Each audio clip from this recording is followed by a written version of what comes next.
Welcome to Hurrdat Sports Live. On the ground, smoke past the dive of Maidron. Ravi on 2 strikes has an RBI single. Tigers go first to third again. It is 4-0. Fastball and high and deep right center. And off the wall, and the Blue Jays win it. Alejandro Kirk has done it again. Swung on, hit high, deep to right center field, and gone. Kyle Manzardo with his 11th home run, and the Guardians get a big insurance run. 4-0 Cleveland here in the 8th. Crashes in there. Drysdale trying to feed the point. It'll get back to Woolman. A shot. A rebound in front. Scores! Leon Drysdale. 66 seconds in. Chased down by Matthew Tkachuk. Into the slot for Hagen. Scores! Across it comes for a shot by Bennett. He scores! His second of the night. The Panthers now lead 3-1. Good morning. Welcome into Hurrdat Sports Live, presented by Centris Federal Credit Union. That's DB. I'm Ravi Lulla here at Hurrdat Sports Bar and Grill. What's up, DB? How we doing? We're doing all right. Yeah? Yeah. Got some Stanley Cup in last night. Man, that series is going to be sensational. Yeah. I hope it doesn't get buried. Yeah. You know, it didn't quite have its own night because, you know, Women's College World Series softball had its own drama. Which, by the way, man, you think Kelly Leak like hit Reese Atwood up on the phone and was like, "Hey, what you doing?" Listen, I made that famous 40 years ago. Probably 50. Bad News Bears had to be 50 years ago, right? I think it's 70s. Walter Matthau, yeah, give me 50, right? Yeah, that's what I mean. Yeah, I was confirming. Yeah, I think it's 70s. Kelly Leak, and old Reese Atwood. Kelly Leak hit intentional ball 4. He smoked that thing. That's really more of a slow pitch thing you see more often than not when people don't want to walk. He just got the head nod from old Walter Matthau. and he was like, "Do it? Yeah, do it." You big Walter Matthau guy? I'm a big grumpy old man guy. Yeah. I don't really know. I mean, what other funny things did he do? He was old school. Like he had that. Grumpy Old Man was hilarious. I watched it not too long ago. It was during a snow day. So it was within like the last 4 months. He was Dennis the Menace in the live action Dennis the Menace. Okay show, not bad. What else? He was he did quite a bit. He was one of like the early comedy guys in the 50s, 60s. Yeah, I didn't really get down with him like that, but I do know Grumpy Old Man was pretty sensational. He is one of those guys that seems like he was kind of just born at like 70 years old to play the old guy. Yeah, a little bit of a late start. Yeah. But he wasn't really. He's been around forever. He started in like 1959. Yeah, no longer with us, so right. Yeah, I don't safe to say. Believe because he'd be like. Well, I think Grumpy Old Man was probably his last. It was early 90s. His last was. Yeah, no, his last. He had several after that. Then it was the other guy. Shane, you made a mistake. Well, then it was the other guy. Then Grumpy Old Men was 93. He had the sequel, Grumpier Old Men, in 95. He got the babe in that one. He was going all the way to 2000, so he made several. Terrible red hair and all. Yeah, he's. I'm able to admire Sophia Loren. She was like a legendary icon. He actually my is taste in is apparently subpar. A weird movie that I like a lot called IQ, where he plays Albert Einstein. Okay. It's a good movie. It's like Tim Robbins, Meg Ryan. It's got Walter Matthau in it. It's a good movie. Sounds about as sensational as non-carbonated. Oh, phenomenal! Seltzer. Phenomenal. Absolutely. It's the great. No, it's the greatest. Yeah. So I'm hoping that hockey doesn't get buried because college softball was doing its thing.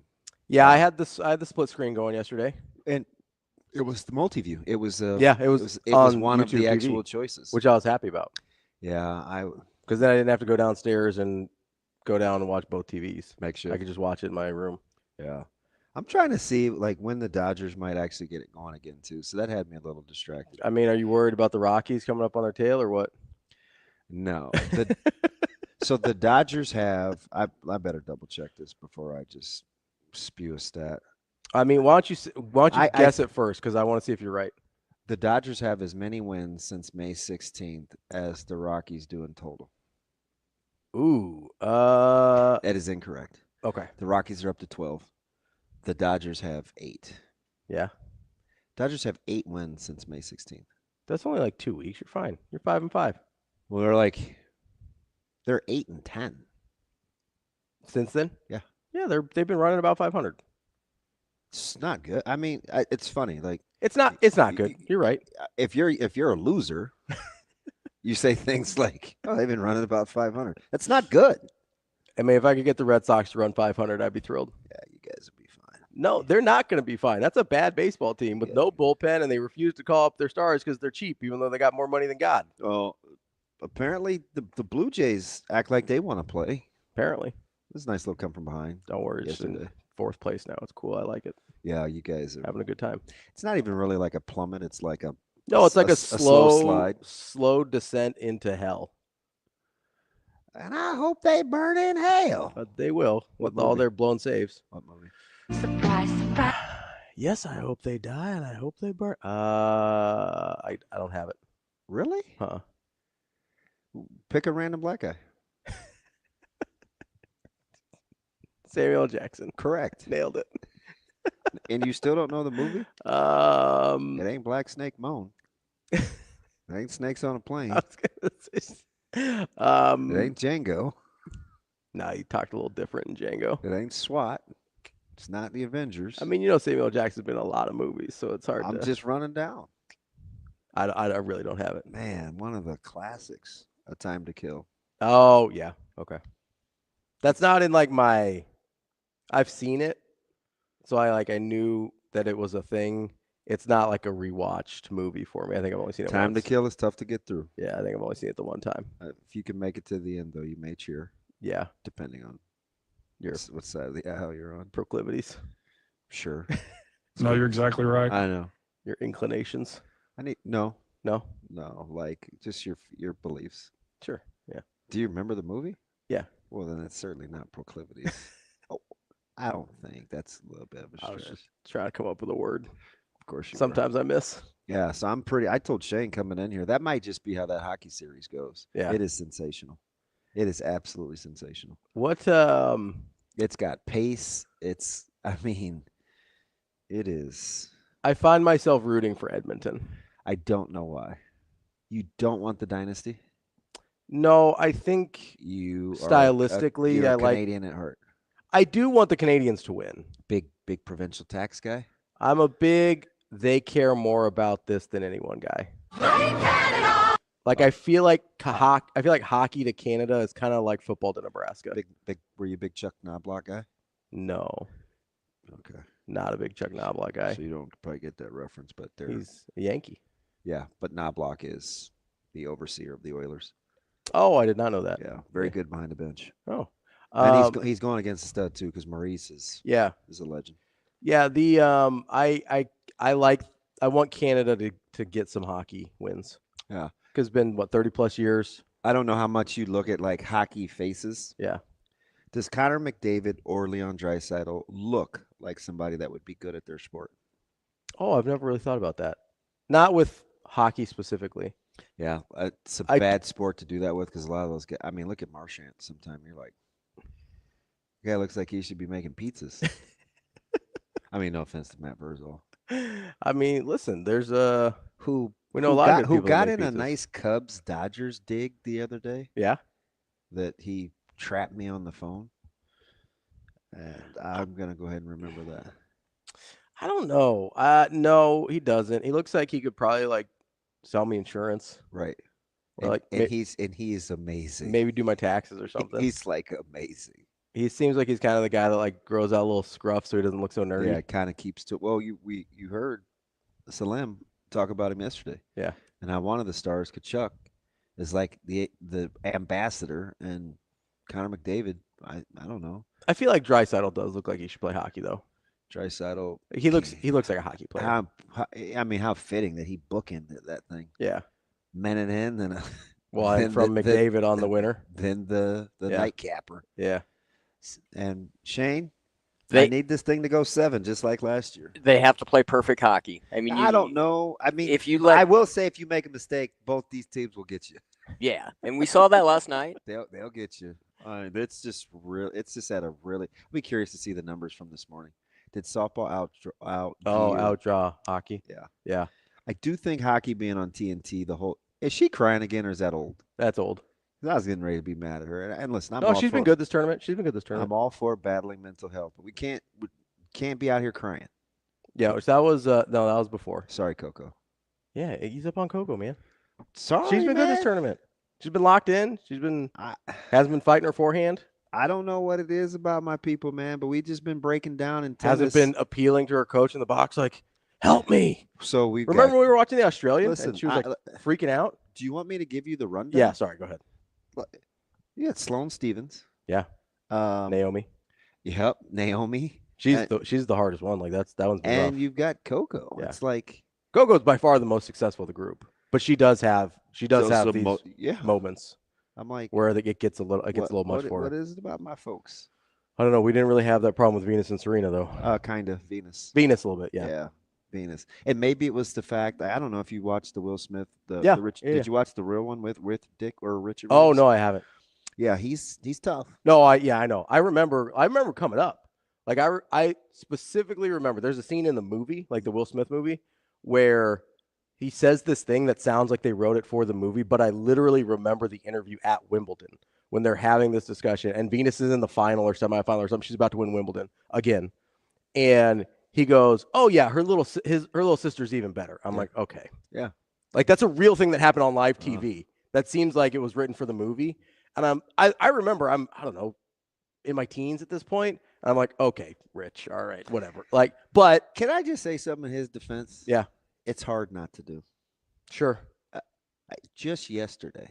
But when your first one's winning Wimbledon, like, come on, man. No, I know. I'm with you. But just yesterday, Breeze made a play in 7-on-7, and I almost compared him to Caleb. Yeah. Oh yeah, and I caught myself. I can imagine how it's tough. Do you know what I mean? Yeah. Like it's hard. It's because it's like a direct frame of reference. Yeah, it's 1-to-1. Yeah. And especially with Venus and Serena. By the way, we should be playing that, Shane Gunna. Gunna. Of course, can't spell anything right, but we can't spell one of one right because I think it's ONE of WUN. What happened? Knock it off. Never mind. One of one, great song. I will say it might be. It actually may be in our warm-ups if I can get that to slide past the. Probably even past the censors. Yeah. It's an inspirational song.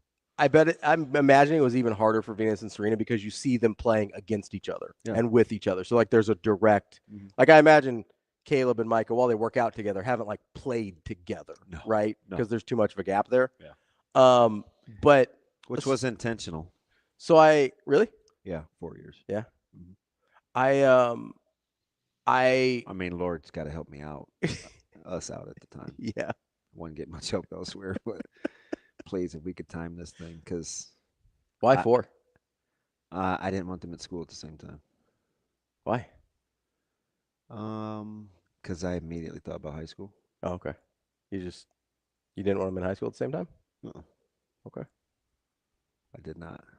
I have siblings, so I have a little trauma. Oh, okay. I both pairs of there was 5 total. Yeah. I clearly lost my brother, but my oldest sister and second oldest sister were at high school at the same time. They didn't appear to enjoy that. Sure. Vastly different people. My brother and my sister that's closest to me were in high school at the same time. I don't think they enjoyed that either. Fair. So that's just a me thing. I will say. No, with Micah, that was about at the tail end. So we're fortunate that he's even here because that was not to go Gunna, but that was truly one of one. Getting one in under the wire there. What are the odds? Let me stop. I had a bad day yesterday too. Listen, man, I'm just transparent. Little Daniel Powder. You had a bad day. Like how? Man. That's oh wait, I'm happy. You're like Drew Brees on target, baby. Fudge. No, I will say, and I don't say nice things about people a lot. So Clearly. you might want to mark this down, Austin. But I will say I did feel like, because Raj was a senior when I was a freshman. Yeah. And I did like having him there. Really? Yeah, it felt it was almost like a little security for me. Like change of scenery can be a little hard for me. Like I especially when I was younger. I've gotten better at it, but kind of the new thing and the new school thing was a little anxiety causing for me at the time. And he was like, just having someone there that I knew was pretty helpful for me. So I actually really appreciated that we overlapped for the year. Oh, man. Shout out Roger. It's not pronounced that way. That's okay. Everybody gets it. It's not like Roger. It's like Rajesh. Yeah, I got you. I like Raj. Yeah. I think. Have you met him? Only through the chat. Yeah. Yeah. Okay. I didn't think, because you met my sister. Yeah. Because she rolled up here to watch. She said all of 13 words. Yeah, she keeps to herself. Yeah. A lot of time. Do you know the age? Do you remember the age difference between Venus and Serena? When they went to school, they were in school at the same time. I'll give you that. I thought it was 3. It is 3. Yeah, I thought it was 44 and 41 currently. Yeah. Serena may have a birthday coming up. I used to have a. You're a big Serena fan? Yes. Yeah. Yes. Not Venus, not as much? No. Her game didn't suit my eye. Kind of the Gumby, the long gangly. Yeah.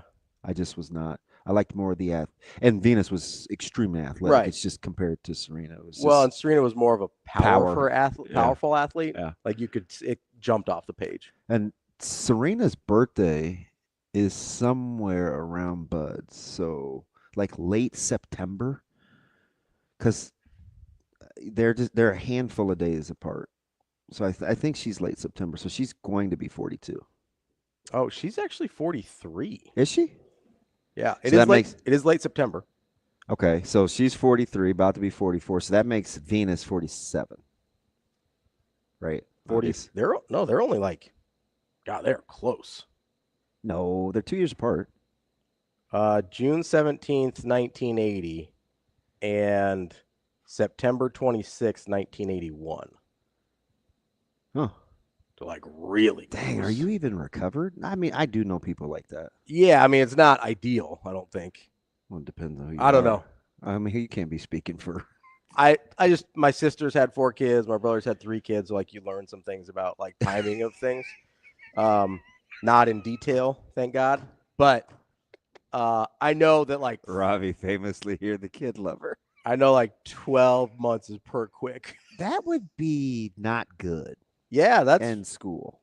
But if you're training tennis superstars, it's almost perfect. I probably See, I wouldn't have enjoyed going to school with my sister. I mean, for 3 years is a lot. At least 2 minimum. And she's cooler than a fan. Yeah. But we're just man. I really did think like the 1 year overlap was perfect because it gave me a little like entry point, but then I got to do my own thing. I will say this, since it's just all authenticity all the time. If it was a brother and not if it was I do think it's probably different. Yeah, I would be probably more. Yeah. It's probably different. And like, me and Raj, we're pretty different people. Yeah. So it wasn't really even that. It was just it was nice to have a familiar face that hey, I know you. Yeah, honestly. You were Richard at the dinner table last night, but my man, you ate the last piece of big chicken, but we can still kick it in the hallway. We didn't do a lot of like family style dinners back then, Ravi, don't greet me in the hallway. Head down, act like you don't know me. But Ravi, you won't get any food at dinner. All right, man, I won't look at you. I mean, I'll be honest. I was usually the big eater. Yeah. Yeah. I was a hungry kid. You didn't have a lot of family dinners? No, we really didn't. Like, it was mom and dad both working, so the hours are kind of, whatever. And that would clearly define your eating habits now. Yeah. So you eat when you want. You eat what, when, and how you want. Yeah. So like by that time, especially by the time we were in high school, it was just like, we had some stuff around the house that was either like made ahead of time or easy to kind of get going. Yeah. And the hardest thing for me to let go of is family dinner. Yeah. Because that was like We would do Sundays after church. That's what we would do, right? I mean, we ate together. Yeah, we would do Sundays after church, but during the week, like us. Man, you couldn't even be excused from the dinner table unless you were excused. Really? Yeah. Yeah. You had to ask. Yeah, that just really was not growing up really how we operated. Fudge. Well, because early, especially. I wonder where he got that from. Your dad? May I please be excused? I think it's a pretty traditional thing that used to happen. We had to do the same thing. Did you? Yeah. Okay. Like so, I think it's a thing. yeah, because it's not like real time. You know where it came from. Right. It's just what you do. Yeah, I think that was more common than my experience. Although I think it shifted a lot towards my experience. Yeah. Because I clearly talked the least at the dinner table. Yeah. Even today. Yeah. I say the least. Really? Yeah. It just wasn't. It wasn't a place you like talked. My parents talked. Okay, so the adults talked, and then they would say something about either school or something else. Like we didn't jack around a ton at the table. Yeah. So it was like their opportunity to ask you about your day and stuff. Yeah. But then you just like, hey, speak when spoken to. Pretty much. Okay. Like it wasn't. Yeah. You know, and as I got a little older, like we had like this L-shaped island that we ate, and we kind of ate in order. Oh, okay. So Vicky was closest to my parents, then Tracy. We kind of ate that way. So Kim and I were kind of down in the corner where you couldn't really see. Yeah. So, you know, we'd play slap and tickle and throw food on the floor, and we would trade like on our plates and stuff. Like, I want this. You want some of this? I'll take some of that. Yeah, she does. She's not a huge fan of protein, and I've always hated vegetables. Like, so we could do those things. You know, she'd eat my spaghetti, and I'd eat her hot dog. You ever do like a 3-teamer? Like... Yeah. So I still don't talk much at the table. Yeah, that's so I think part of it was my parents' schedule. Like when I was young, my dad and his brother ran a computer store, and so they ran like retail hours. So that was part of it, is he worked late a lot. And then the other part is, so my dad's the computer jokes are so played out, but every time you reference it, internally I laugh. Like there was about 7 chuckles right there. Like I'm gonna keep it pushing. The stereotype came from somewhere. I mean, like I get it. So did the big piece of chicken. Just saying. So my dad's vegetarian because he's Hindu, right? Interesting. My sister at some point during our childhood decided she was vegetarian for a while. She's not anymore, but she kind of ran with it for a while. And then I got diagnosed with diabetes when I was 7 and had to have special meals for a while before I got my pump a few years later. Yeah. So it kind of made cooking for everyone all at once sort of a like non-starter. So it's kind of like, hey, we all got to figure this out on our own, because it was like you'd be cooking 3 different meals for the whole family. And you know? See, we just couldn't get down like that. Yeah. And like what we ate is what we ate. And you usually had to clean your plate. So, and I remember, and I kind of got off of this because my thing was I would just cook what people liked. Okay. Because I didn't know if your boy was like hiding Brussels sprouts in his napkin. Or, you know, we had the island kitchen table had like these ridges. Ask my mom sometime about what she's found in there. You like hide stuff up under there? Man, listen. Hey, the real trick, I got this from my sister. Yeah. It was to put in your mouth what you didn't like and then ask permission to use the restroom. And so spit it out. Yep. Well, So you just squirreled that stuff in your Listen, cheeks. Your boy could take some cabbage and squirrel pack that thing like I would dip. It's like chipmunk it. Maybe excuse the restroom, please. Or you ask and then you do it. You know, because sometimes one more bite. Because my dad was around the corner. Yeah. So he's got to look down to see me. Yeah. And my mom was cool, right? She didn't really want me to get tore down that bad. So I think she probably knew. I think somebody had to know, right? Hey, but the napkin thing was like my go-to. Yeah, just wiping the face. Yep. Yeah. Yeah, we ate a lot of bad food. A lot of bad food. I mean, hot dogs and boiled potatoes, like liver and onions. Yeah. We had fish every Friday. I cannot stand catfish. Yeah. My minority friends, Mhm.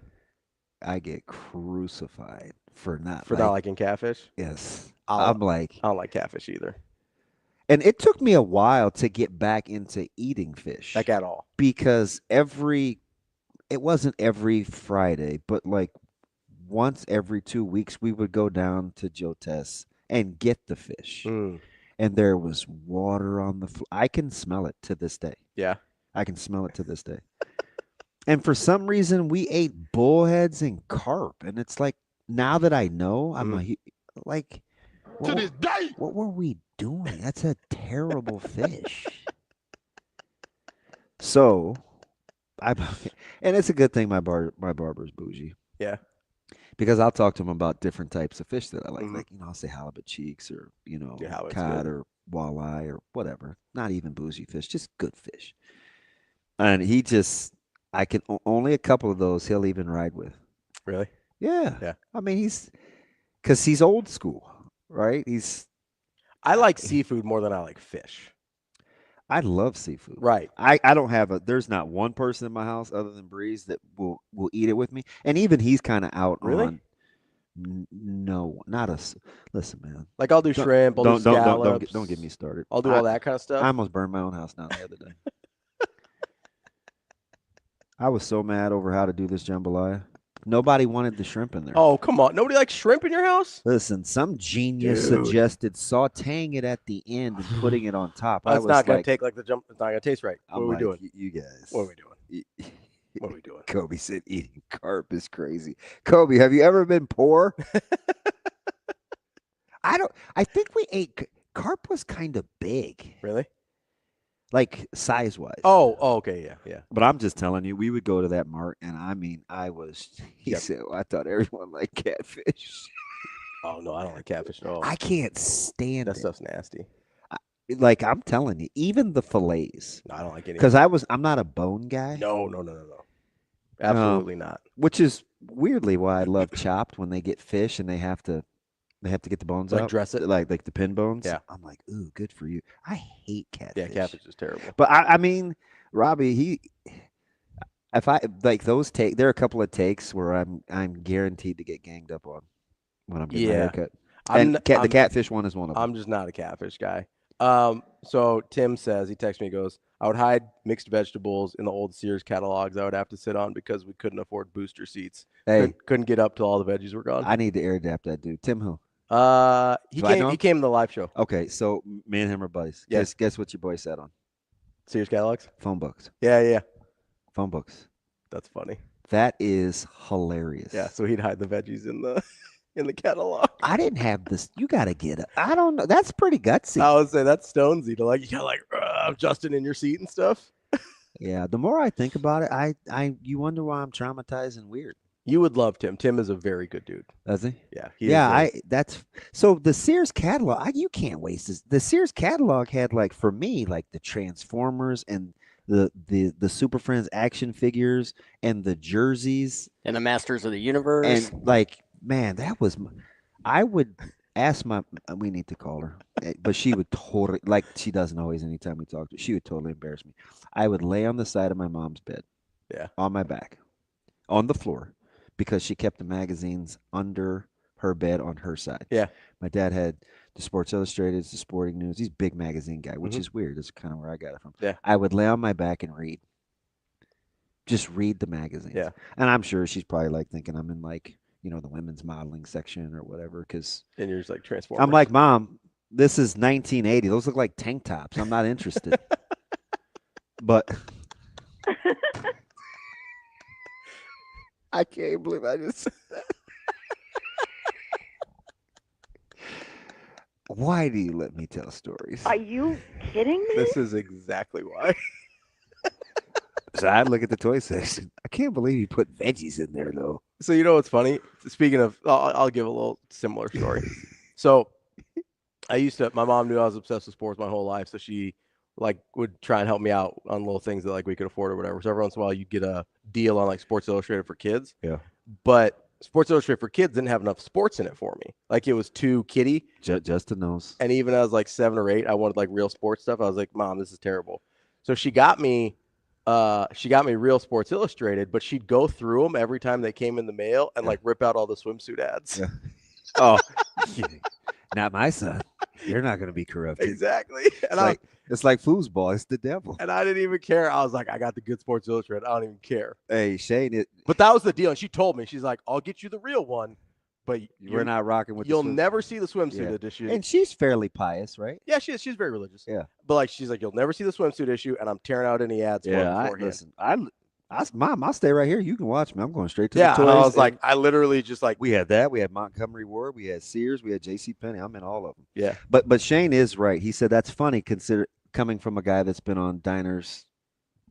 Oh yeah, Diners, Drive-Ins, and Dives. Yeah. Yeah. I am a total food snob. There's zero question about it. Oh yeah, absolutely. Like I'm pulling the little soft spots out of scallop. I'm a total snob, but it's because of the way I was raised. Travis says Mama Lulla's a real one. She is. Listen, we had a little. She's told me what the deal was. She's like, you can have the real Sports Illustrated, but I'm tearing out the stuff I don't like. So fair. I'm good. I mean, I guess I got into that, but I don't really remember that being a thing. The Sports Illustrated deal? Yeah. It never was for me because it was just like, I was like, nah, I don't. Like, I mean, I'm sure I was like a regular teen high schooler, but. Like Sports Illustrated wasn't like my thing, though, for like the swimsuit. It was just like, I just want the sports. I'm going to be honest. Yeah. That wasn't the first magazine that I loved. Really? Yeah. My dad was a big sporting news guy. Yeah. So the sporting news was kind of my baby. I like sporting news. We used to think Sports Illustrated was like for the commercial sports. That's not the word I was using then, but it was for like, it didn't get in the weeds enough. I will say sporting news was more like journalistic. I thought that's way above my pay grade. It was more like to see what I gravitated towards. Yeah. But like Sports Illustrated was more pictures. Like.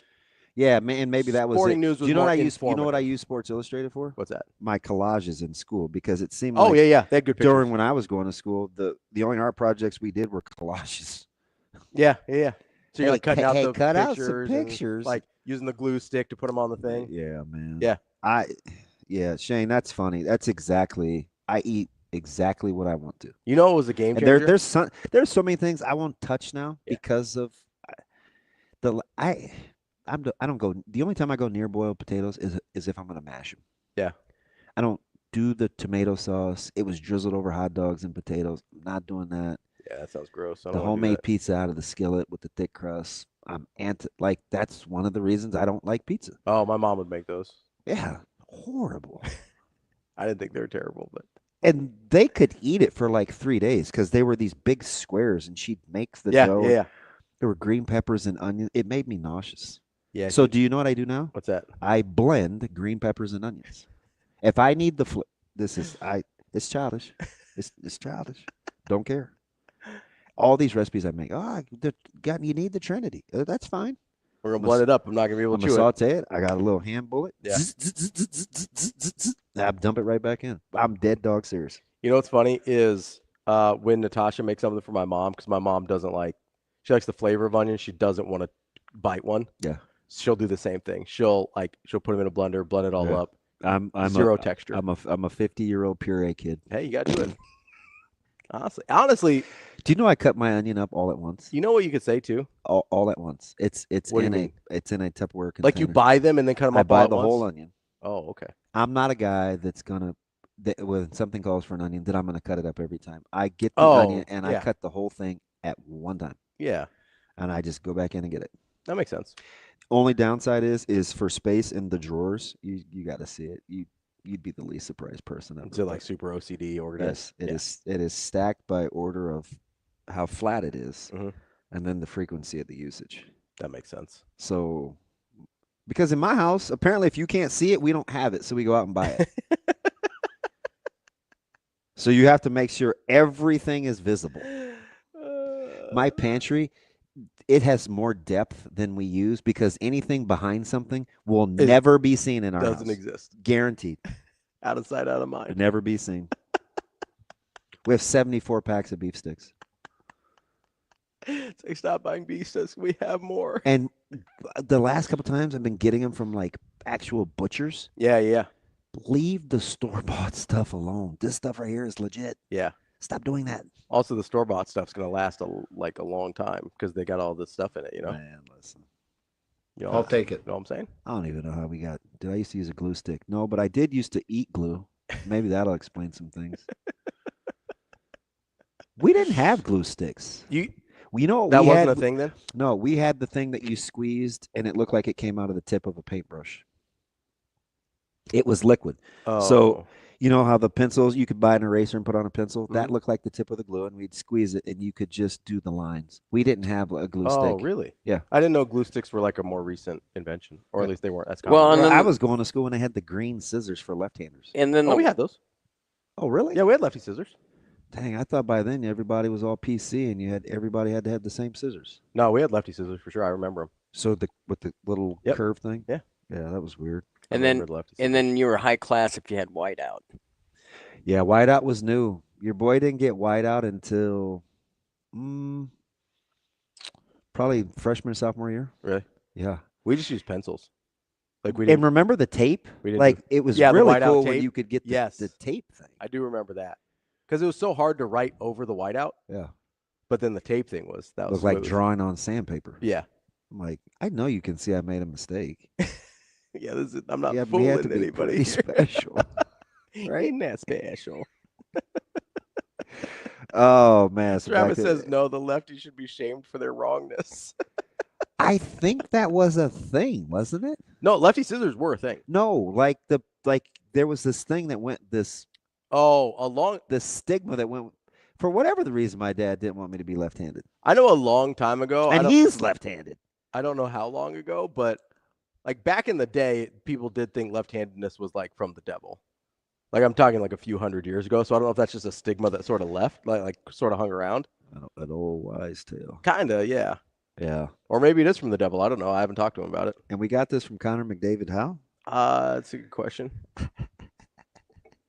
Does Connor McDavid look like he would be good at hockey? Draisaitl does.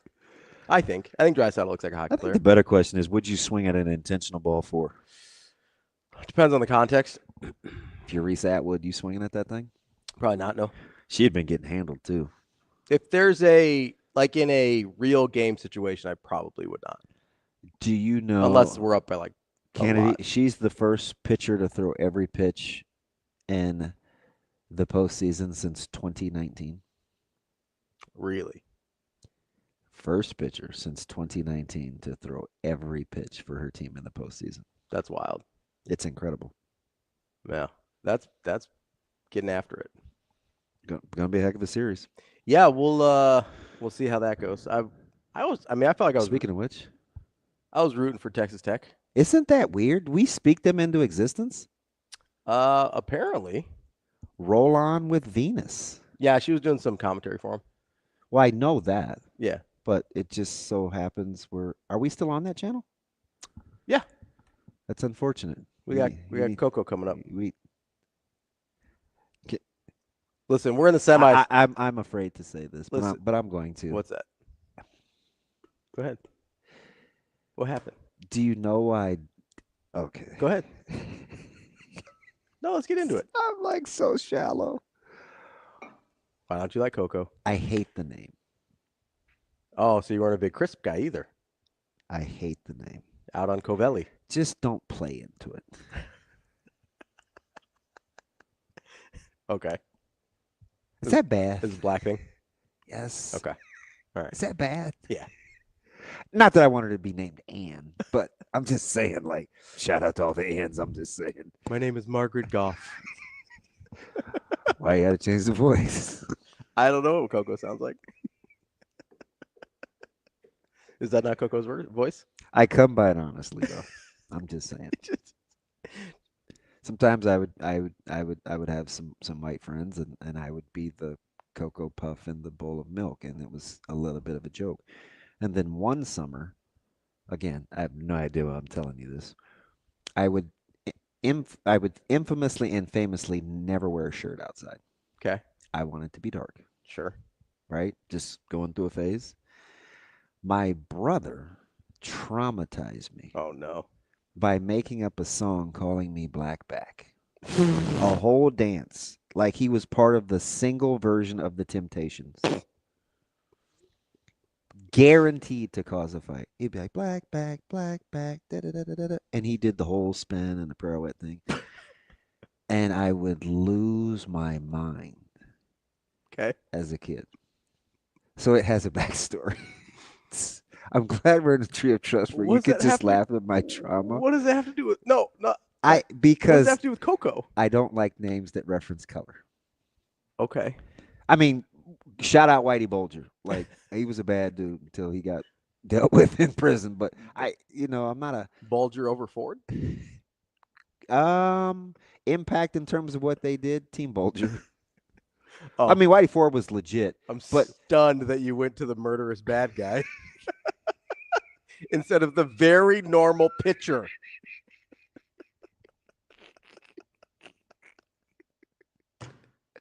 I hate how you make it sound. By accurately repeating what you said? Yes. So, does it bother you that Coco's not her real name and she chooses to go by that nickname? Yeah.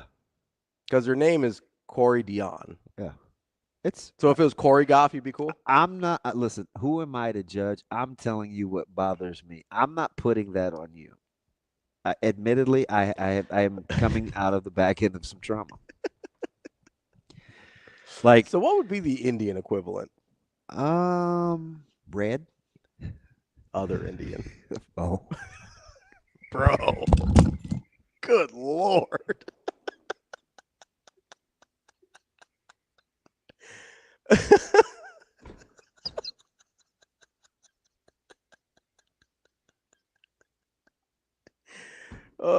I think we should take a break. I gotta go home because I forgot to vacuum my room. He said, bro. Shane's just out here, just like, I think I hear my mom calling. I suppose we better go take a break. All right, we're gonna take a break here. Bruh. Coming up on the show at 8 o'clock. So after this next segment here, we're going to qualify listeners. I'm just going to keep pushing. We're going to qualify listeners to be two of our draftees tomorrow in our college football quarterback draft. We got a message from Sasha. So 8 o'clock, be listening. 888-638-4876. 888-638-4876. We will ask you trivia questions about us and the show. The first two people to get those questions right will be our drafters tomorrow morning. So if you aren't available tomorrow morning, I'm sorry, that's going to be a problem. So make sure, call in at 8 today. You'll be able to draft at 8 tomorrow. I'm going to take a break here. And I wanted to push the draft back. Oh, why? Because I wanted a couple quarterback battles. My eyes are watering. I wanted a couple of quarterback battles to be able to be won. You shouldn't be drafting those guys.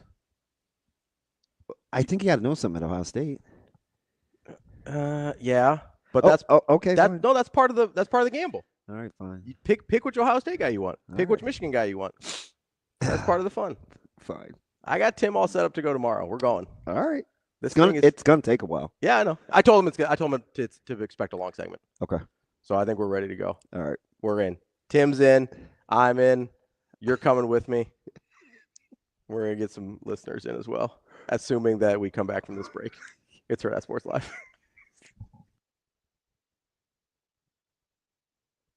All right, here with Isaac Jensen. Isaac, run down on your recruitment here. One, you took an official visit to Iowa State. Let's start there. How'd that go, and what did you like the most about your visit there?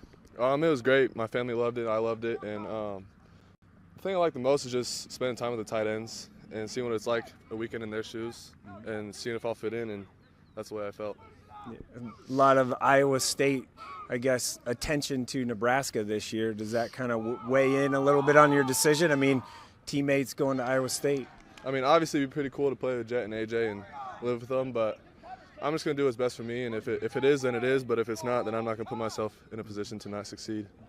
Okay, next up for you as far as official visits are concerned, if I'm right, I think Missouri's next, right? Yep. So what do you like about Missouri? What are you looking forward to there? Just the relationships with the coaches and the way they do stuff with their program, their culture is just, I feel like I fit in, and I got that feeling when I visited multiple times. So that's just, I'm looking to see what I saw at Iowa State.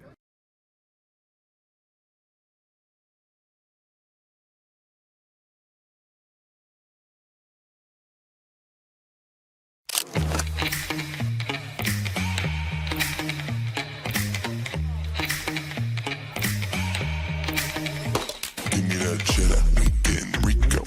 Big money rolls like burritos. Give me that hot sauce, no pico. Give me that.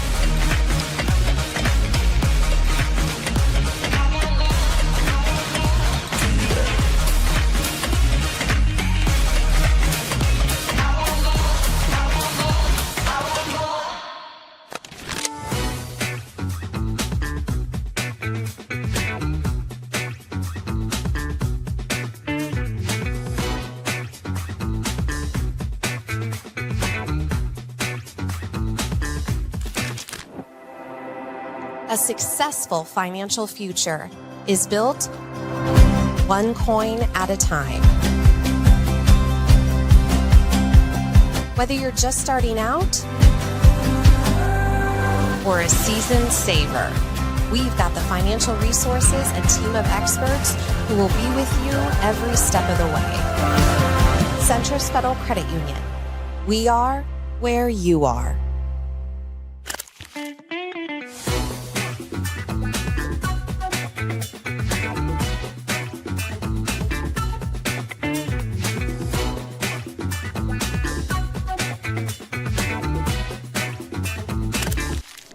Was that instilled in you with wrestling? Like, who made that possible in your life? My dad. He was coaching before I was even born, and then once I was, in the practice room walking around and stuff, I was like, yeah, like I want to do this. I see all the kids running around, so I would run around with them in the circle. I would do the warm-ups, and then he'd be like, all right, go sit on the side, and I'd just be like walking around, getting in the way. So then they started bringing a teddy bear, and it was like, yeah, it's like I can do this. This is good stuff. So when did you realize this is what I want to do for my career? Probably for my career, that didn't come until like later in high school when I was like, yeah, I can really do this. But I knew that all I wanted to do was wrestle when I was in probably like third grade. Mm-hmm. Third grade was when I started winning a bunch, and I was like, oh yeah, this is good stuff. This is fun.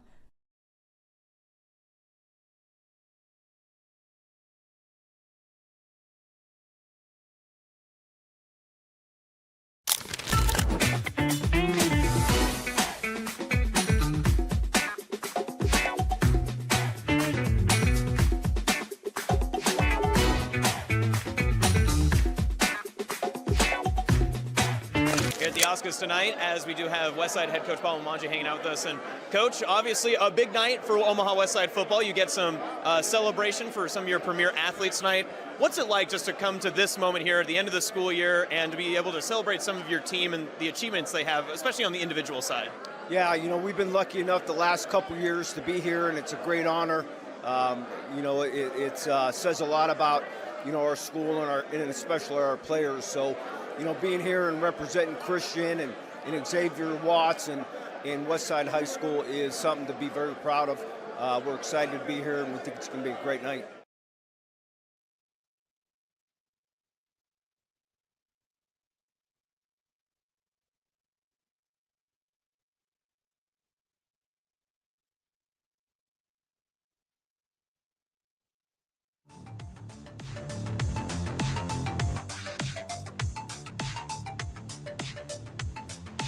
You're listening to Hurrdat Sports Live. Welcome back, Hurrdat Sports Live. That's DB. It's good old Red Lulla over here at Hurrdat Sports Bar and Grill. Reminding you, if you're on the road this morning, don't get distracted by our nonsense. Bro. Make sure you got your eyes focused and straight ahead. You got one job as a driver, that's to drive. This message from the NDOT Highway Safety Office. I mean, what do I say? We out here, right? I mean, to know me is to love me. I'm funny. I'm just funny like that. My bad. Say what you got to say. TK, wow, you guys made it back. Dude, how about the skull Sasha sent me? Just the 3 crying emojis, skull. Occasionally, I'm pretty transparent. No, that's what we like. We like it. You know, just don't let me tell stories. No, that's one of my favorite parts of the show. It's fine.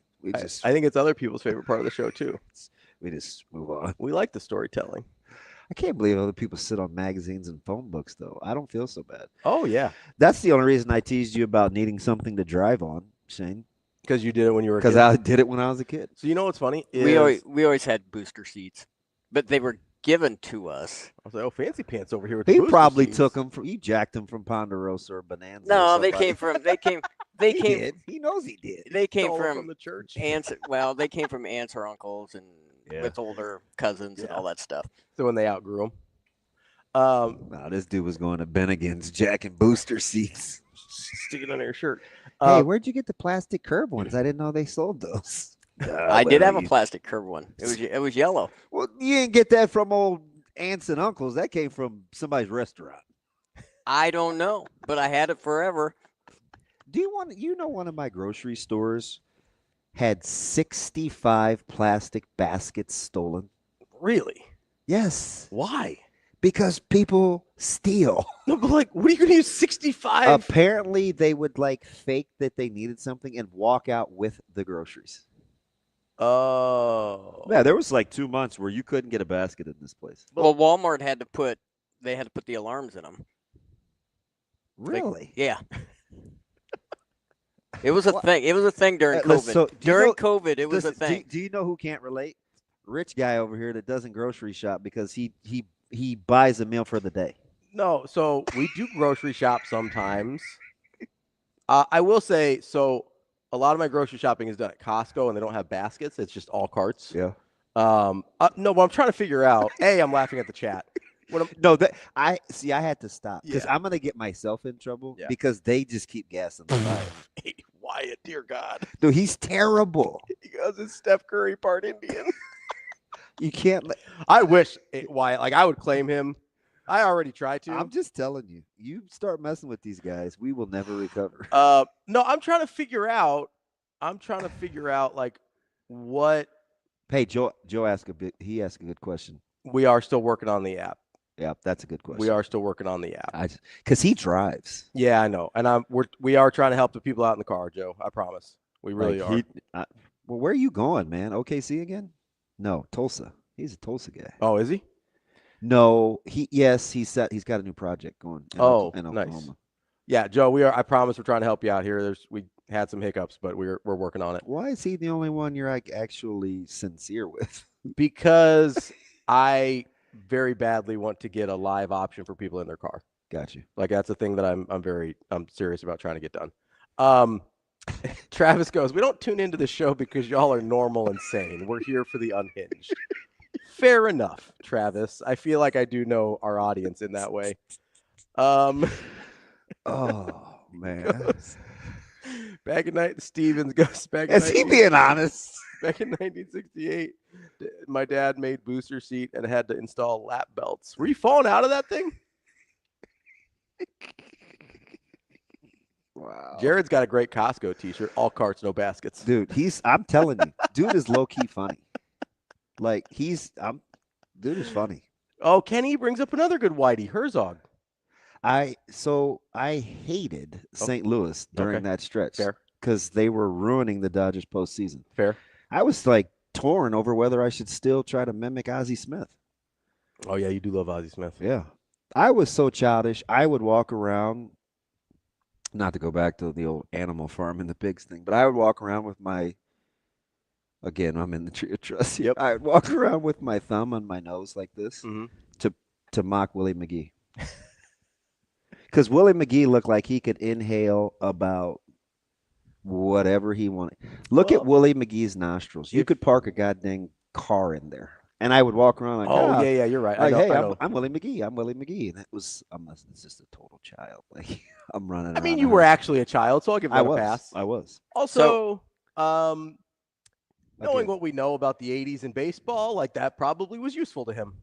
And he was one of those guys, I think. I don't want to put that on him, but that was the rumor. Yeah. So is it okay? Not like Vince Coleman sliding face first so he didn't crush the vial in his back pocket, but like. It was because his pants were so tight. So is it okay in a nickname? Whitey? I mean, they're all nicknames. Nobody's actually named Whitey.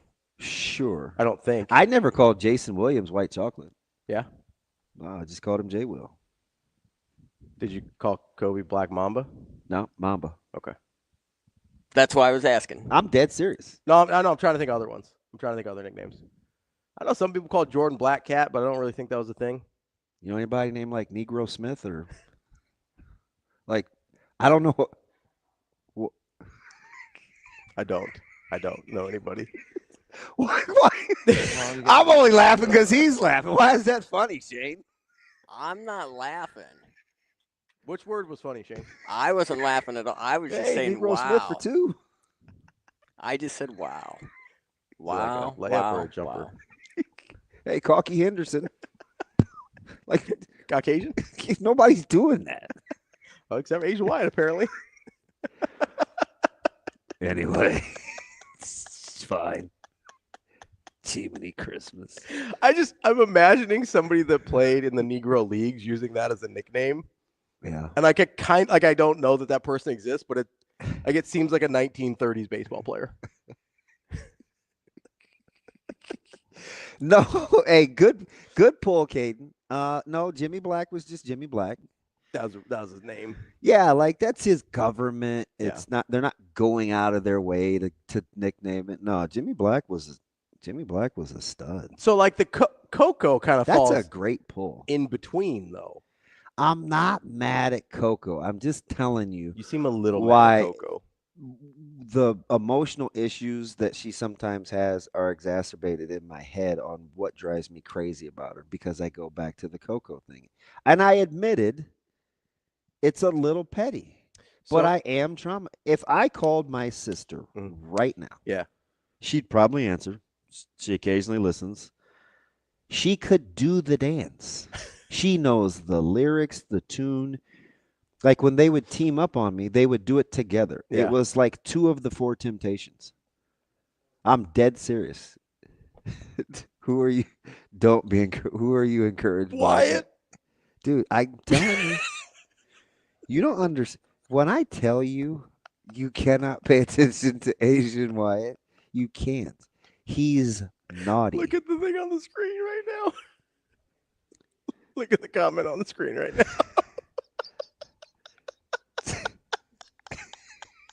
See? I thought that was like an Oregon Trail disease. He makes it okay, and it's not. Then you find yourself being stumbled. It's not even biblical, Wyatt. You are not supposed to stumble your brothers. And Daniel's the worst, so don't get him started. You can't do it. Eric goes, does Vita Blue trigger you? No. But in my community, when you're exceptionally dark, sometimes they say blurple. But I am not out on blue. I thought the BL belonged for a different. I thought it was a different word. Knock it off. But I wasn't a Vita Blue guy. Okay. Okay, enough of the cultural like, what else you guys want to know? I mean, we're learning. We're just learning. What else you guys would you like to know? Can we get to Kim? Oh gosh. Oh gosh. Do we take Kim? Hi, Kim. How are you? You better take Kim. Hi, Kim. How are you, Kim? Are you gonna gas? Right? Are you gonna gas this thing? I'm a little concerned. You know you're in trouble, right? What'd I do? Coco is one of my nicknames. Oh Lord. Well, because I'm kind of like in between. You know? Yeah. You got crossover. That's fine. I'm a crossover. I'm a crossover. That's you are a hoops fan too. Okay. I can't touch that one. I want to. No, you probably shouldn't, but you already did with the red comment. I mean, what the heck? That was legit. Like, Kim, can I ask a question? Yes. Ravi, would you like to explain to Kim what I thought you were talking about? Yeah, he just thought we were talking about the other kind of Indian. I know. But Kim, can I ask a question here? In all, because we're friends, right? Yeah. Sasha's probably cringing. So, God, I hope Bill's not listening. So when you say you're a bit of a crossover, Yes. I want to ask this in a way that I don't get asked this all the time, but what do you mean by you're a bit of a crossover? I thought there was the Sicilian thing. Like, I thought it was just all Italian. Oh, no. I'm a mutt. You can't I'm say that. She can say that about herself. I didn't say that. I didn't can say because it. I'm talking about myself. I didn't say it. I'm talking about myself. Okay. So yeah, so I was just curious. I just assumed with the food and the nickname that we were Italian. No, because I'm actually part Sicilian, part Spanish. Oh, okay. And then my mother, my maternal grandmother was also part Asian. Oh, all right. There we go. So I've got an entire spice cabinet. Listen, so like you can go. Background. I'm telling you, I can catch a punt in front of 90,000 people. My heart has never beat so fast as it is right now. But also, so like with your, I'm usually the bad and one. Maybe this might light a fire. I don't know. Can I say this? Absolutely. Hey, believe me, I think about that every 5 minutes. It's for some stupid reason I end up saying it anyway. Let's just go, Kim. What do we got? Yeah. And I tell people this openly, though, because I was, I'm older than you guys by Ravi by a lot, but David also by a decade. But I was raised in the 70s and my dad was military. So even though I have a spice cabinet, we were raised white. Would you say you were raised white? White. Like so, but you can go. So I know you do the like catering stuff, right? So you can go like spaghetti, paella, or lo mein. Well, yes, I could. Huh. Absolutely. I like it. Good. You got all your noodles covered. Well, I do got all my noodles covered, even though Damon sometimes has a noodle loose. But and I don't even eat noodles, so props to me. I'm a big noodles guy. I love pasta. Love noodles. Nah, they're just overrated. It's fine. Not overrated. Even. You're already in enough trouble with the other comments, and you're going to say noodles are overrated? Are you kidding me? Kim, are you? I know. I'm just dodging bullets. Kim, I want you to. No, don't say that. I know, Mom. Sorry. Kim, we're gonna talk at some point. Not today, obviously, because wow. Right. But at some point, we're gonna talk about Creighton's new roster. So I want you to make sure you've done your homework, and I want you to call in when that happens. Okay? Yeah, it's okay. it's actually on the rundown. It's been on the rundown for like 2 months, though. No. Yeah. Yeah. Probably well, probably we're I know you guys are going to be in the thick of the football thing for a while. And now baseball too, but we're going to get back to this basketball transfer portal. But I do also have to make a comment on football. Okay. Let's hear it. Even though most of the personnel are gone from Ohio State, so that I can come back to the fold. Yeah. I really don't feel like it. Because you've just been out so long? No, because there's still – it's like Ryan Day, I don't know. I think he's – Is it his face? I don't know. Not crazy. I mean, I'm not crazy about him as a person. Oh, okay. Gotcha. Not even a coach. I got you. As a person. He seems kind of – can I say this word? He seems a little douchey. It's fair game. It's fair game. This whole non-radio thing plays like a gym. I appreciate you, Kim. Thank you, Kim. Hey, bye, guys. I'm just trying to. Daniel goes, raised white? Like they had a hot tub or? Hey, my man Bobby. I'm a little late to the show, and the first thing I hear is Negro Smith. It needs context, BC. Travis says lacking melanin, not an excuse for lacking spices. I agree. Dude, that's reverse racism at its finest. I know lots of people that look like that can cook. Kyle says we need a diversity day. Have you seen us, Kyle? Every day is diversity day. Stickers? I think that might get us into more trouble. Coming up next, give us a call, 888-638-4876. Starting now, we will qualify a couple listeners to be in our draft, but you got to answer some trivia questions about us. We'll see how many of you guys actually listen live and versus just being in the chat and causing trouble for all of us. We'll be back. More Hurrdat Sports Live. All right, here with Isaac Jensen. Isaac, run down on your recruitment here. One, you took an official visit to Iowa State. Let's start there. How'd that go, and what did you like the most about your visit there? It was great. My family loved it. I loved it. And the thing I like the most is just spending time with the tight ends and seeing what it's like a weekend in their shoes and seeing if I'll fit in, and that's the way I felt. A lot of Iowa State, I guess, attention to Nebraska this year. Does that kind of weigh in a little bit on your decision? I mean, teammates going to Iowa State. I mean, obviously it'd be pretty cool to play with Jet and AJ and live with them, but I'm just going to do what's best for me, and if it is, then it is, but if it's not, then I'm not going to put myself in a position to not succeed. Okay, next up for you as far as official visits are concerned, if I'm right, I think Missouri's next, right? Yep. So what do you like about Missouri? What are you looking forward to there? Just the relationships with the coaches and the way they do stuff with their program, their culture is just, I feel like I fit in, and I got that feeling when I visited multiple times. So that's just, I'm looking to see what I saw at Iowa State.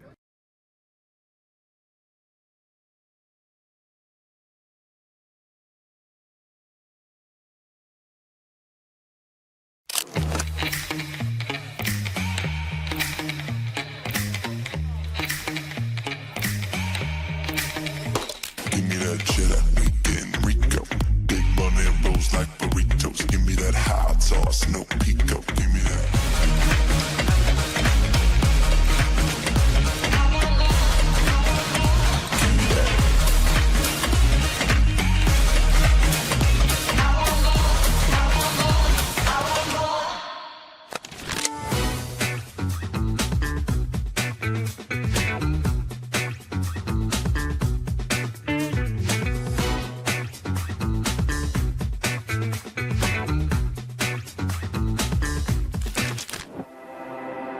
A successful financial future is built one coin at a time. Whether you're just starting out or a seasoned saver, we've got the financial resources and team of experts who will be with you every step of the way. Centris Federal Credit Union. We are where you are.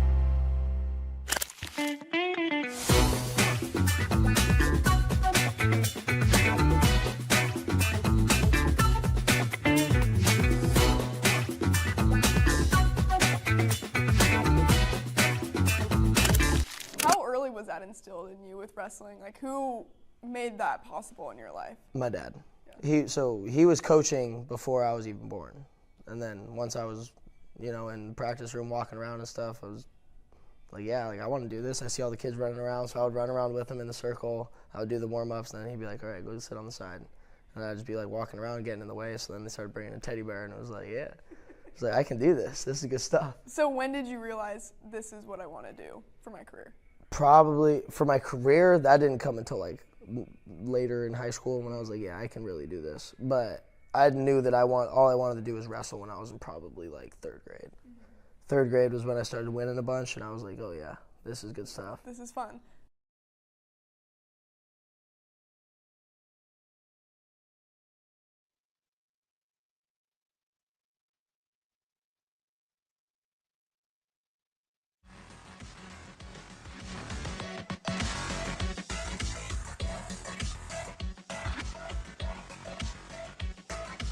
Welcome to Hurrdat Sports Live.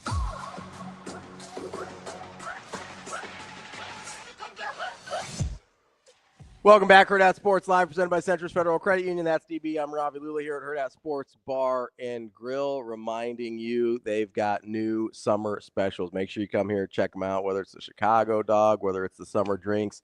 Make sure you get to Hurrdat Sports. There's 3 now. They added a couple of the drinks. There was like the middle one interests me a little bit. Which one was the middle one?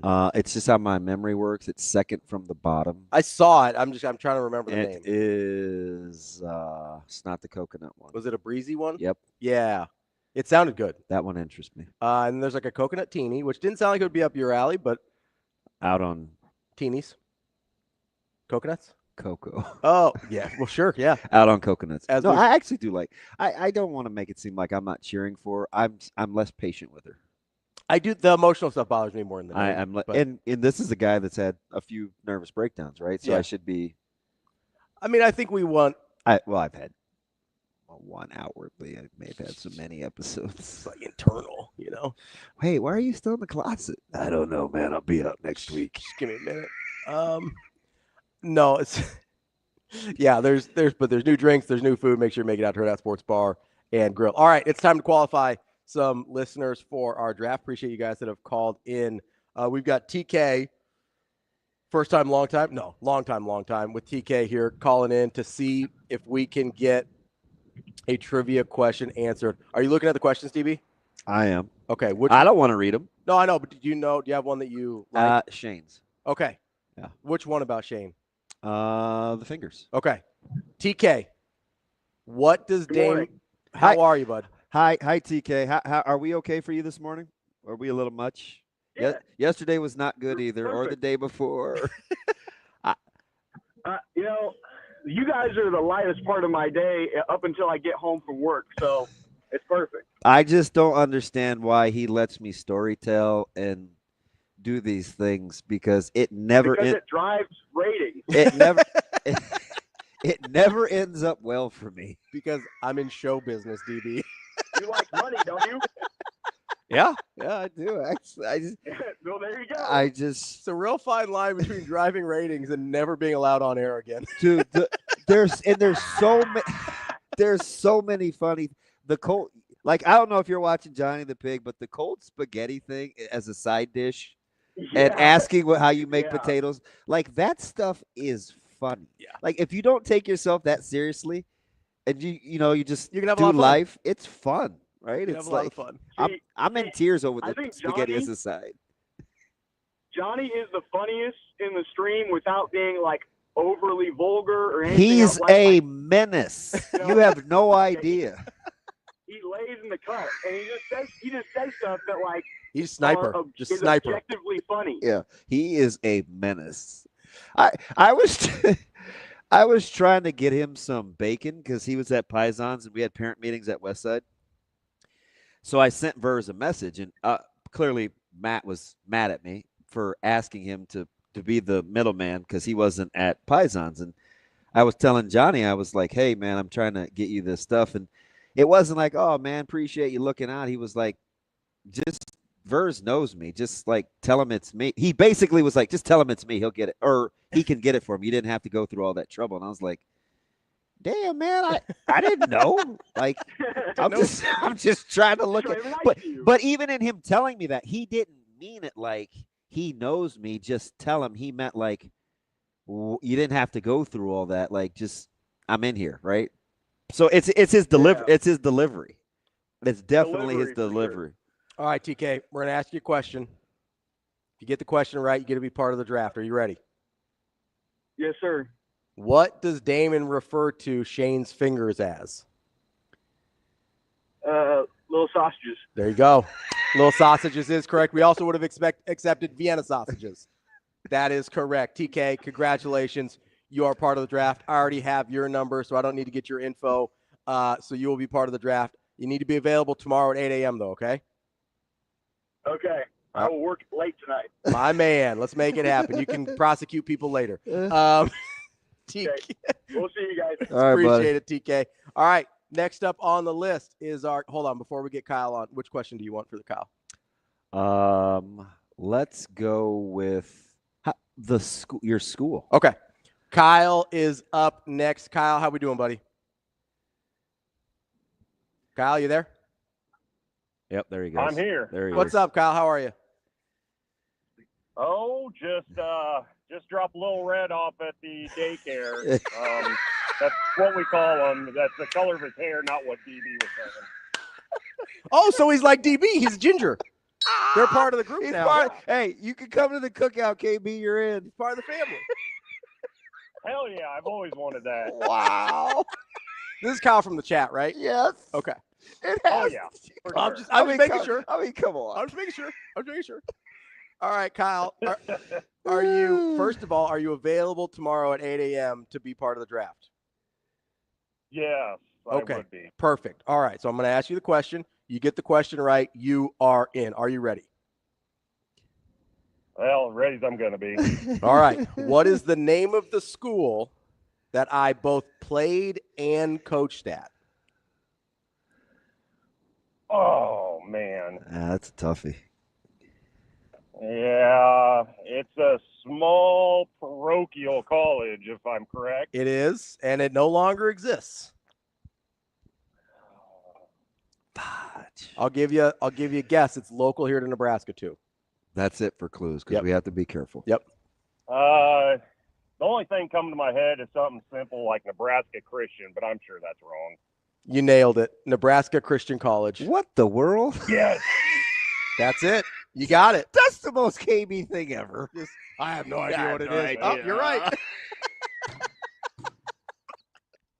Well, I guarantee you, Justin and John are probably pissed. They're like, "Come on, Ravi." Kyle, does DB have your number? Shane, you can leave it with Shane because I don't yet. I just got it. All right. Oh, Kyle, you got it? He's got your number. We will contact you and get you ready for the draft tomorrow. We appreciate you listening, bud. All right. Thanks, boys. Thanks, KB. Do you want to have John, Justin, just see if they know the trivia questions? Yeah. We'll see. We get your free appetizer. We can get your free appetizer from the bar. Oh, yeah, that's right. John, you ready? Are you with us? How are you, John? Oh, Lord. This is JL, 6 foot, 210, 100% Zesta cracker. What up? Because the wrist got a little bit of tone to it. I'm talking about the square cracker. Oh, that's my man, JL. We're going. This is saltine. This is Mr. Beatles, Mr. Sing, Mr. He coached he's the guy that had our youth program. Okay. Mr. Insurance. Hey, by the way, JL, I got to tell you this on air. I have got to get that policy done. So you got to be my man. Okay, you got to answer your phone. Then you and I will be one. We'll be together. Hey, I'm a great texter. You are a great texter. Yes, you definitely. So, definitely are. full disclosure, like Verzal took all my bandwidth for the week on the phone talking. I'm like, I don't know. He got me for like 22 minutes at a time. You guys just want to do it now since you're on the air? No, because it takes a while. Oh, okay. Well, when I would stop at your office, how long would I be in there? Like, at least we'd talk about it. At least it'd be a while. We can do it over the phone. All right. You're constantly on the move. There's no way I'm going to pin you down in an office. All right, buddy. Just don't have your doctor measure cortisol levels because apparently my life is built to produce cortisol. If you want to, you can probably just drop by the bar. It's the best time to catch him. There you go.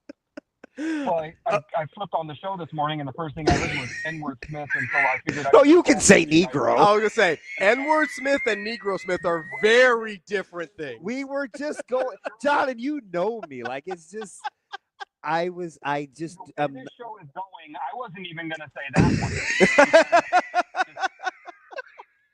I'm just saying. I thought about another way of abbreviating it, but I couldn't. I couldn't think of anything. N-word has different connotations, my guy. I am incredibly nervous. This dude, he knows me like the back of his hand. This is the staunchest Bill Callahan supporter you will ever meet. Listen, I'm kind of here for the Bill Callahan got a raw deal. I'm kind of here for it.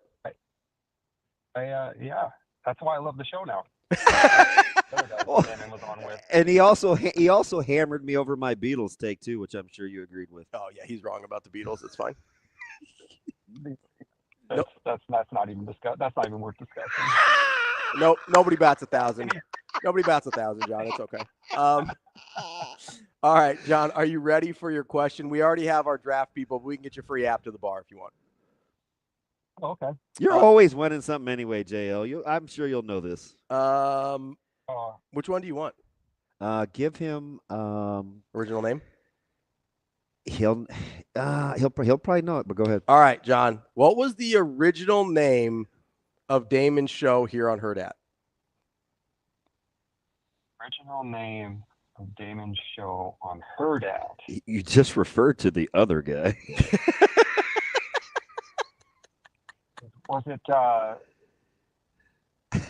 that Coffee and Cream? It was Coffee and Cream. Well done, John. Well done, friend. It sounds like DB has your. To build something anything like that into it today? That was a question. We could have went with the other question. Well, who would I have been, John? Would I have been Mocha? You tried to convince me. You swore up and down. You're like, no, he's coffee because he's the energetic one. I was like, okay. We got a brown guy and a white guy, and a show's called Coffee and Cream. And you're supposed to convince me that you're the cream? Hey, John, I've told this story, but people don't know that it's people that know it's you. Explain to Ravi what it is when you order your coffees. You think I'm particular? This dude has John, what's your coffee order? It's it started on the other side of town and then somehow has migrated out to the scooters out here.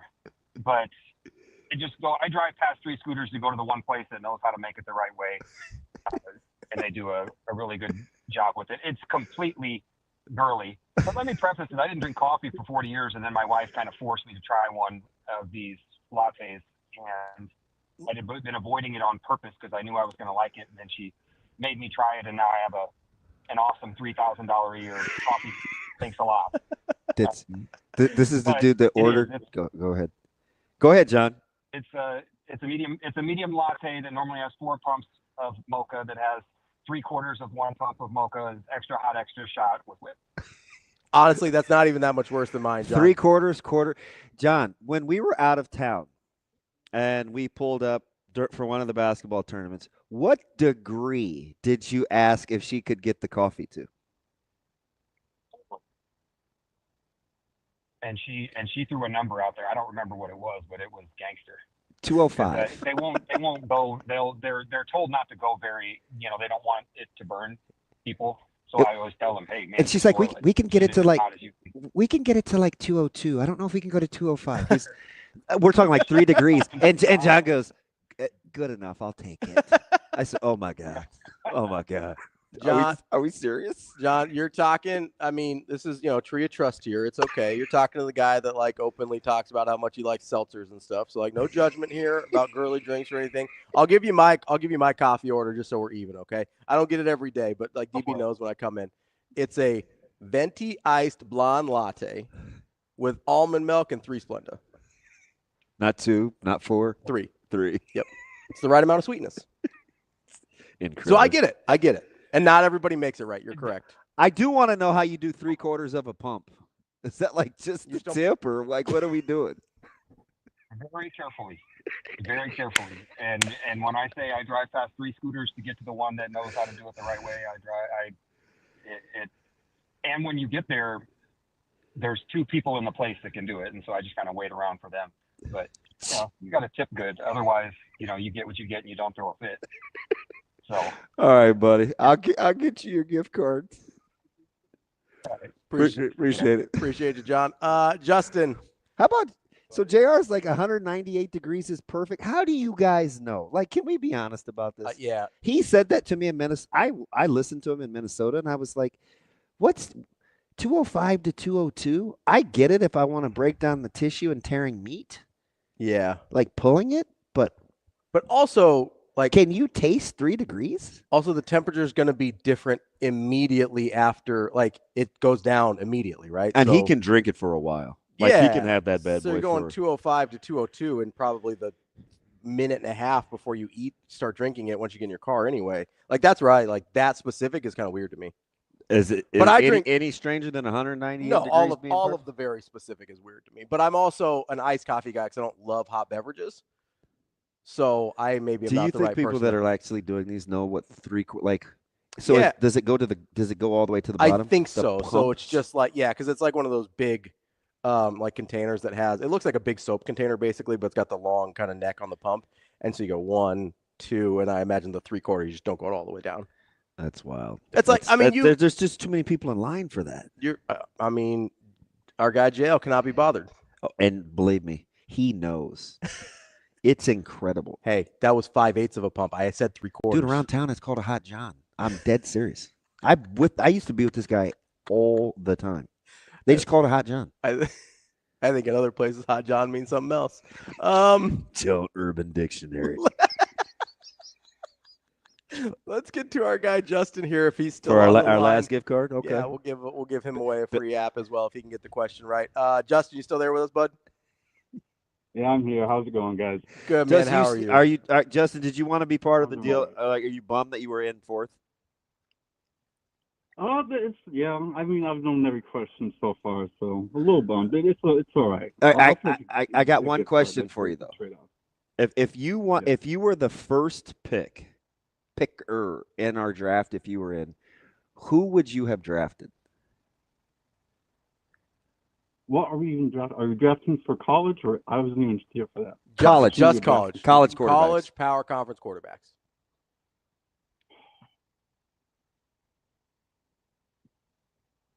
Mm-hmm. I do think it's harder than people think. Me too. It's gonna take forever.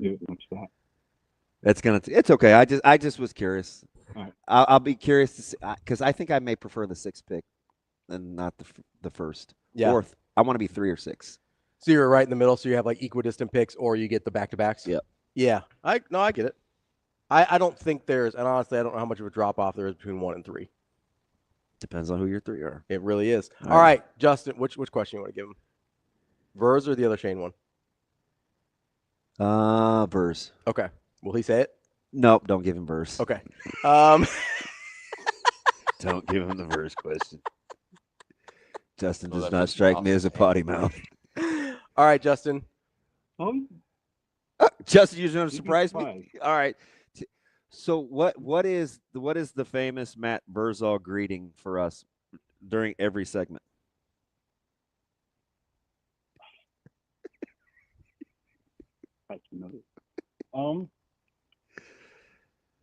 Hey, douchebag. That's what I want to say to him. What was it? What's up, effers? I don't remember. What's up, fuckers? Oh yeah. Dude, we're terrible. Like Sasha, she's got to be like doing cartwheels. Sorry, Sasha. I'm mildly pissed now. Justin, we appreciate the call, buddy, and the listen Yeah, too, we appreciate and you the contribution. hanging in there with us. I kind of wanted Justin to win. I appreciate you guys, man. Thank you, buddy. Make my morning. You got it. All right. I So always like hearing that. yeah, man. You know? Shane, you were just chomping at the bit to play that, weren't you? You always like hearing this? What's up, fuckers? Shane, we've done enough this morning, man. We don't need it. He's going to be in rare form on Friday. We've done I'm one with the kids. He's got a lot. He's got a lot of material. No, That's just my awesome tan. I do appreciate when people say things like TK was like, "Hey, it's the last part of my day." He's got a heavy job. Yeah. Justin saying, make his morning. That's nice. That's why we do it. I don't know, Johnny. I get it. What Like did Johnny he's a foodie. He's like DB. You can taste temps.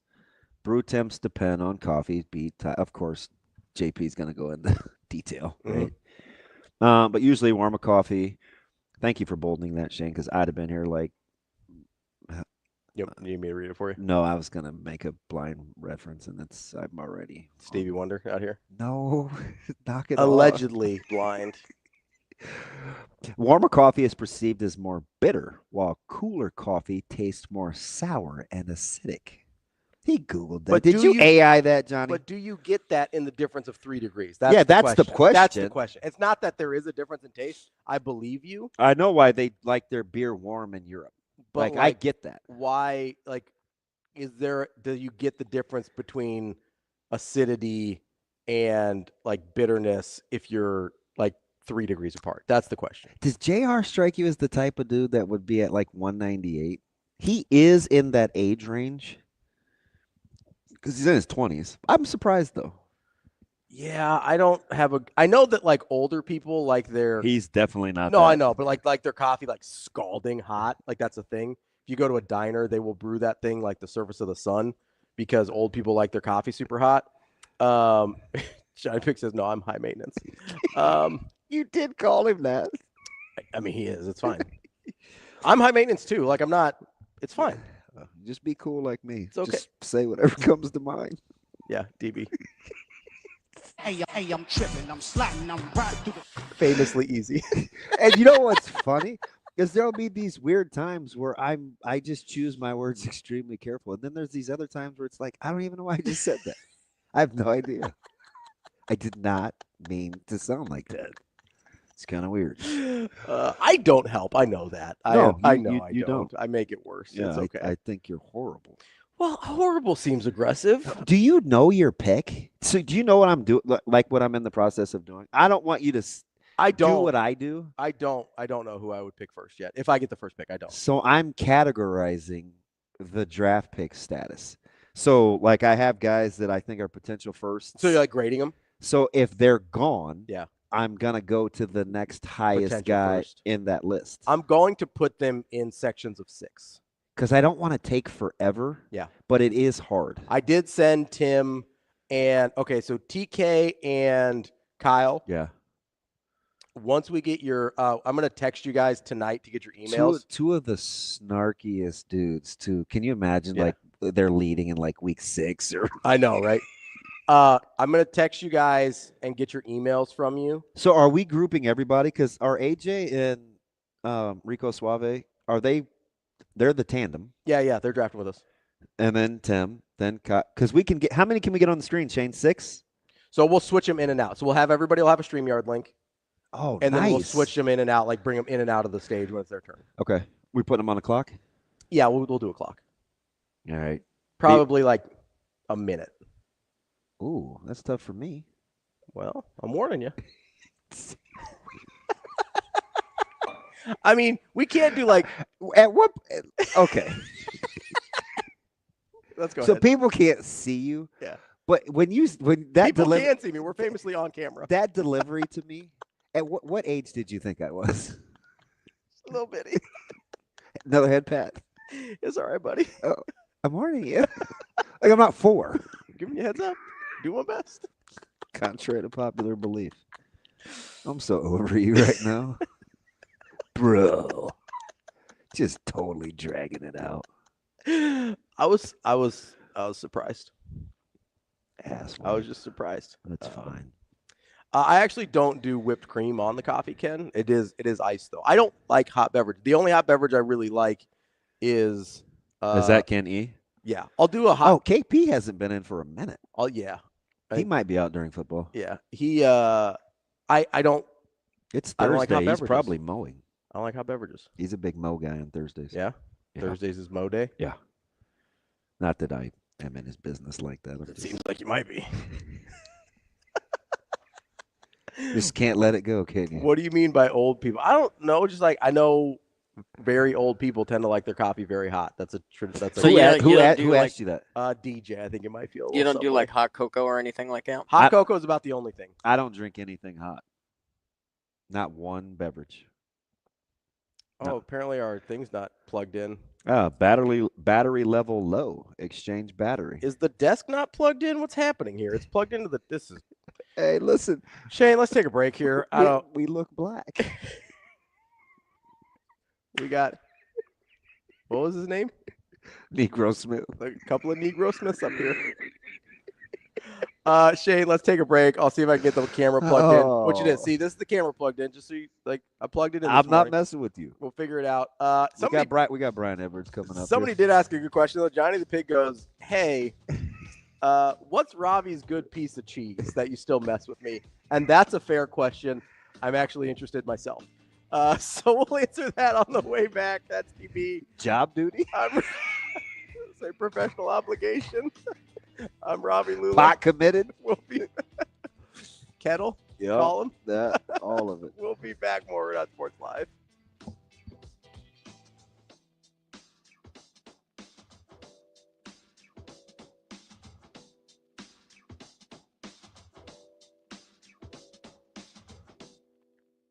All right, here with Isaac Jensen. Isaac, run down on your recruitment here. One, you took an official visit to Iowa State. Let's start there. How'd that go, and what did you like the most about your visit there?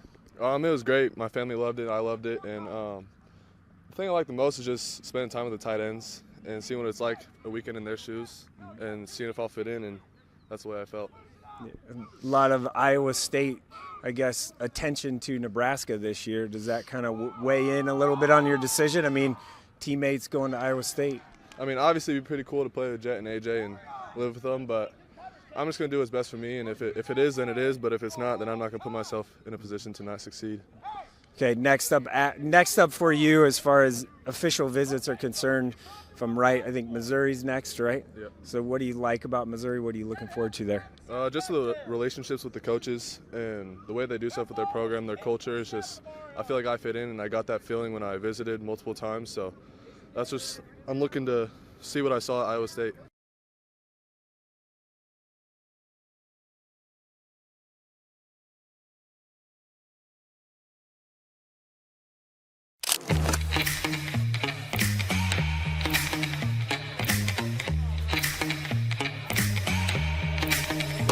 Give me that cheddar, we getting Rico.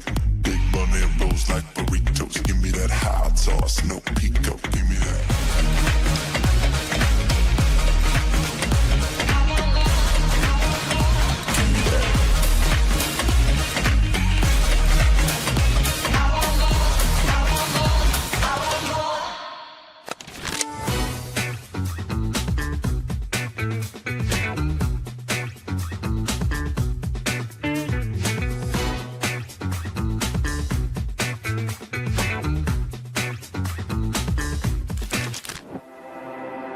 A successful financial future is built one coin at a time.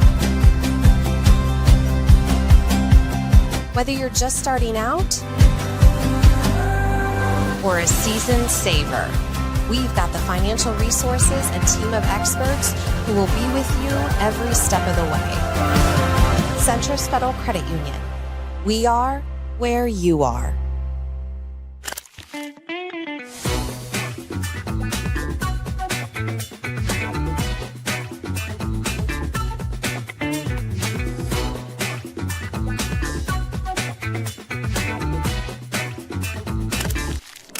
Was that instilled in you with wrestling? Like, who made that possible in your life? My dad. He was coaching before I was even born, and then once I was, in the practice room walking around and stuff, I was like, yeah, like I want to do this. I see all the kids running around, so I would run around with him in the circle. I would do the warm-ups, and then he'd be like, all right, go sit on the side, and I'd just be like walking around, getting in the way. So then they started bringing a teddy bear, and it was like, yeah, it's like I can do this. This is good stuff. So when did you realize this is what I want to do for my career? Probably for my career, that didn't come until like later in high school when I was like, yeah, I can really do this. But I knew that all I wanted to do was wrestle when I was in probably like third grade. Third grade was when I started winning a bunch, and I was like, oh yeah, this is good stuff. This is fun.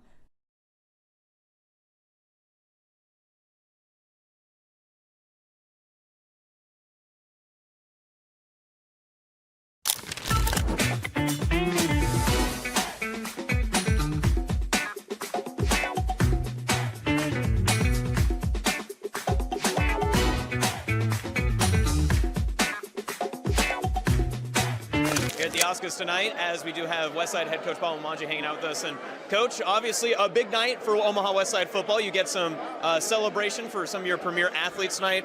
What's it like just to come to this moment here at the end of the school year and to be able to celebrate some of your team and the achievements they have, especially on the individual side? Yeah, we've been lucky enough the last couple years to be here, and it's a great honor. It says a lot about, our school and especially our players. So, being here and representing Christian and Xavier Watts and Westside High School is something to be very proud of. We're excited to be here, and we think it's going to be a great night.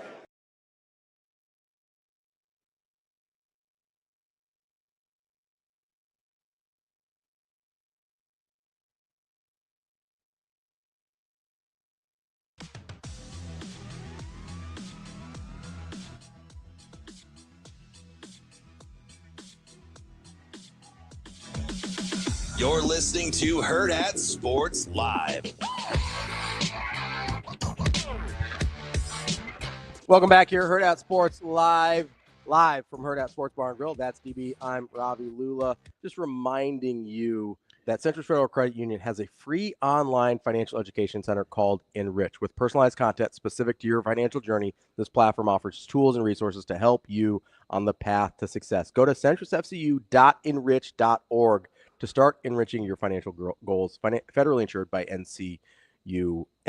All right, we got a few minutes here. I'm going to run down the show real quick, even though we're 2 hours in. Brian Edwards coming up here in a few minutes. Well, the back hour is loaded. We're loaded up. Michael Bruntz, our regular Thursday. We've got our old friend, Joel Lorenzi, to help us preview the NBA Finals. Gave him enough time to sleep in. Big game tonight as he is the beat writer for OKC. Former Creighton beat writer. Now he's down covering the Thunder for the Oklahoma, and he'll join us. And then everybody's favorite. I don't know how the show could get any crazier, but we decided to have Anthony Stabile on today to talk about the Belmont Stakes.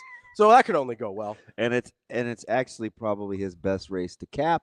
Yeah, because like local, which is why he is known as the Beast of the Belmont. The Beast of the Belmont. We'll talk to Big A coming up at 9:45. I asked my mom Monday or Tuesday. I said, "Hey, are you ready for Belmont?" And she gave me like the high five. Well, most people think it's like the praying hands, but she's high five like, emoji. She's like, "Yes, yes, yes, yes." I love my horses. I love my horses. It's so funny. You know, she's like that all the time. Yeah, I mean, I've met her several times at this point now. I love your mom. She's the best. All the time. One stupid horse. So I got to ask, why is not that I'm mad about it? Why is my guy Wardell up here today? Oh, so there was a fascinating topic. Okay. I was coming back from. Well, I've killed like 7 fish in 2 days. So I was coming from Petco. Okay. The 5 that died yesterday were not my fault. The water was perfect. We did the balance test, the whole 9. Okay, that's. So you literally, I know I didn't know if there was like a metaphor for. I was like, I don't know like were you cooking? No, you actually killed like goldfish. In the I don't buy goldfish. Oh, Those whatever are they feeder are. fish. Yeah, whatever they are. Yes. Okay. Yes. So actual pet fish. So I'd been at the pet RIP. store 3 times in 4 days.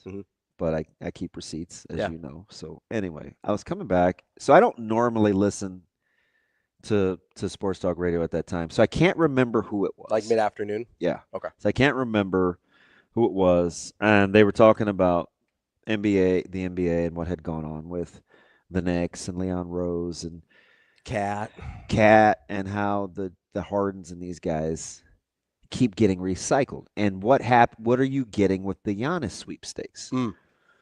And he was saying, with Giannis, the verdict is still out, right, on whether he's got this coach fired or that coach fired or what was quietly said behind the scenes with whatever, right, Budenholzer or the acquisition of Lillard, or was he bluffing to leave? Yeah, getting Doc in midseason last year. Yeah. So, and he said, it's just interesting. Leadership in sports from the players, from your best player, is so critical. And he was saying a bunch of things about how that's what you're after. You want like your guy to be the guy that stories don't get leaked. He can control the temperament of the locker room or the clubhouse or whatever. Oh, and I forgot the other guy he put in that category. Okay. It was Derek Jeter. Oh, interesting. That's probably true.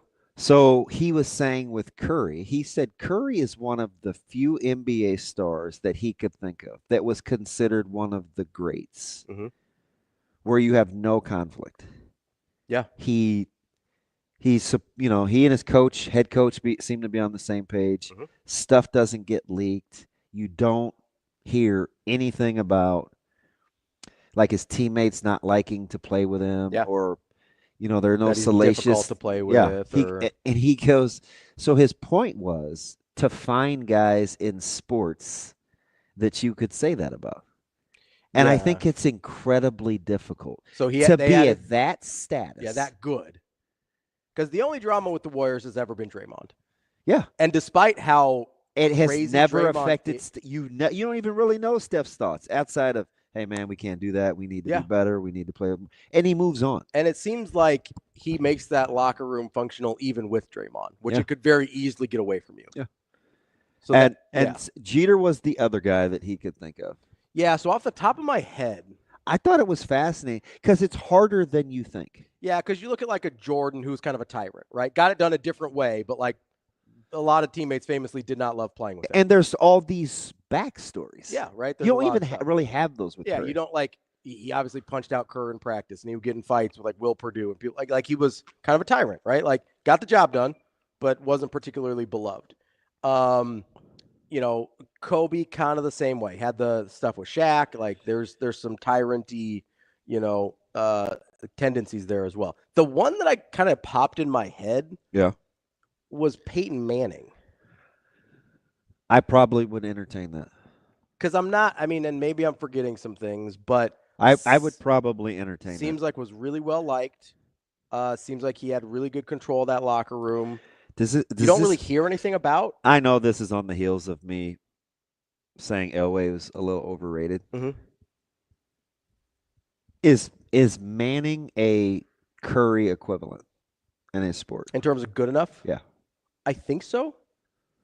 I think so, but I also think very highly of Peyton Manning.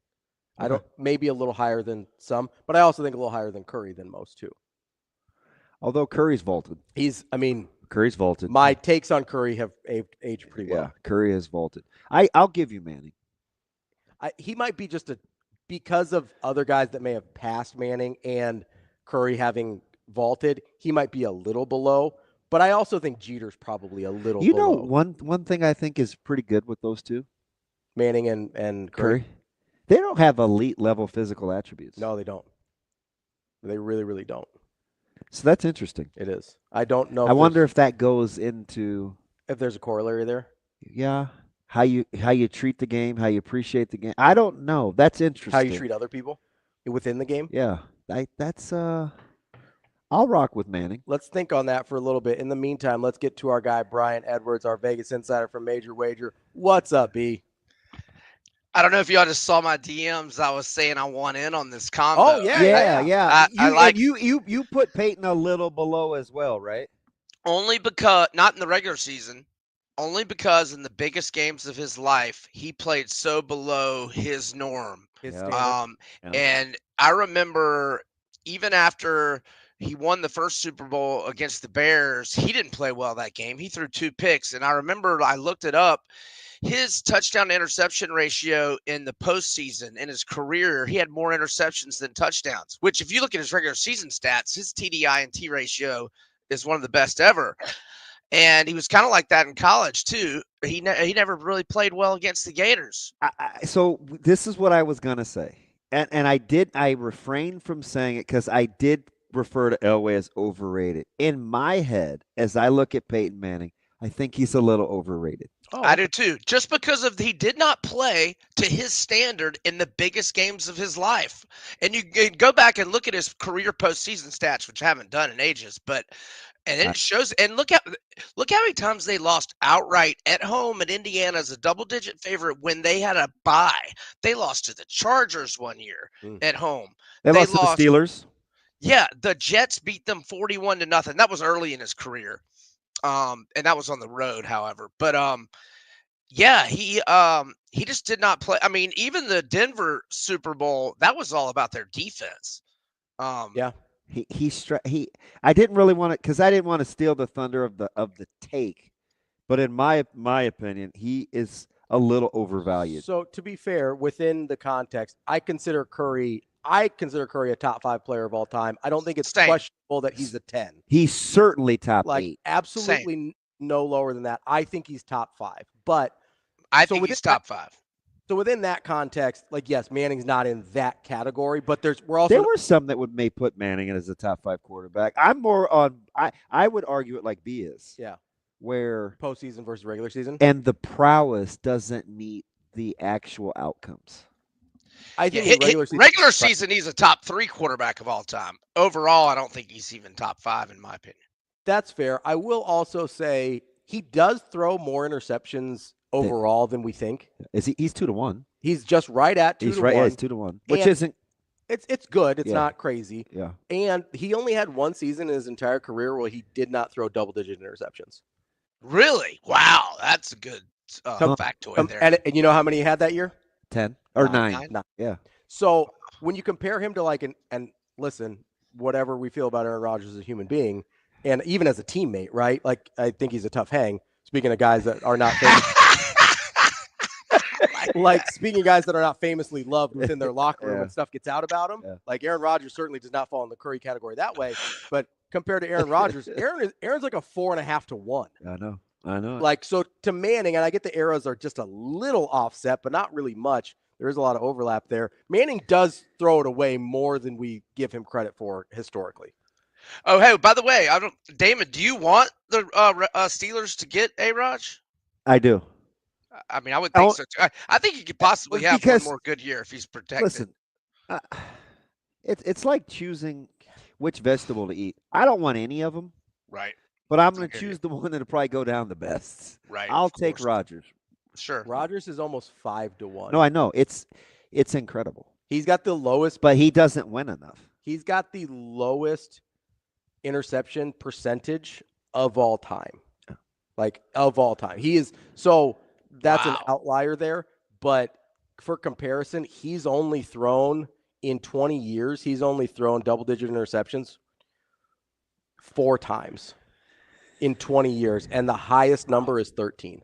Even golf's almost like, even golf's 2.5 to 1. Yeah, but most of the ratios are closer to 2 to 1 than we think. Like, even for the guys that we consider like took great care of the ball. Yeah, I mean, he's 225 to 94, so it's like. You want to know what Brady's is? Because I'm pretty sure it's pretty close to 2 to 1 also. I bet it's like 3 to 1. Nah, maybe not 3 to 1. No, I'll take closer to 2 than closer to 3 because he's had some 15, 16. B's right. It's 3 to 1. What is it? 649 to 212. 649 is ludicrous. Yeah, I mean, like, that number's so dumb. Right? That is 649. That is ludicrous. That number's so dumb. Golf that's the highest, right? Is that the most, Yeah, or is yeah, Peyton yeah. have more? Yeah, No. nope, that's the highest. Yeah, Peyton's in the fives, 549, I think. So he's got almost 100 on him. Are you ready for this series, B? I am, and I think it's going to be a lot more competitive than everybody else. I mean, I think OKC wins. I hope the Pacers win. I have a quarter unit on the Pacers, 12 to 1 and 15 to 1, and then I have 1 unit on OKC at minus 110 and a half unit on them at plus 110. So I'm going to win a touch if OKC wins. I'll win a lot more if Pacers win. I like Pacers plus 9.5 tonight. Now, they did lose pretty big at OKC in the regular season. They lost by 6 to them at home as 5-point dogs. So OKC covered both regular season meetings and obviously won outright. But on the road in the playoffs so far, Pacers are 6-2 both straight up and against the spread. They are 3-0 both straight up and against the spread in their 3 game ones. They beat Milwaukee by 19 as a 6-point home favorite in game 1. They won by 9 at Cleveland as an 8.5-point underdog in game 1.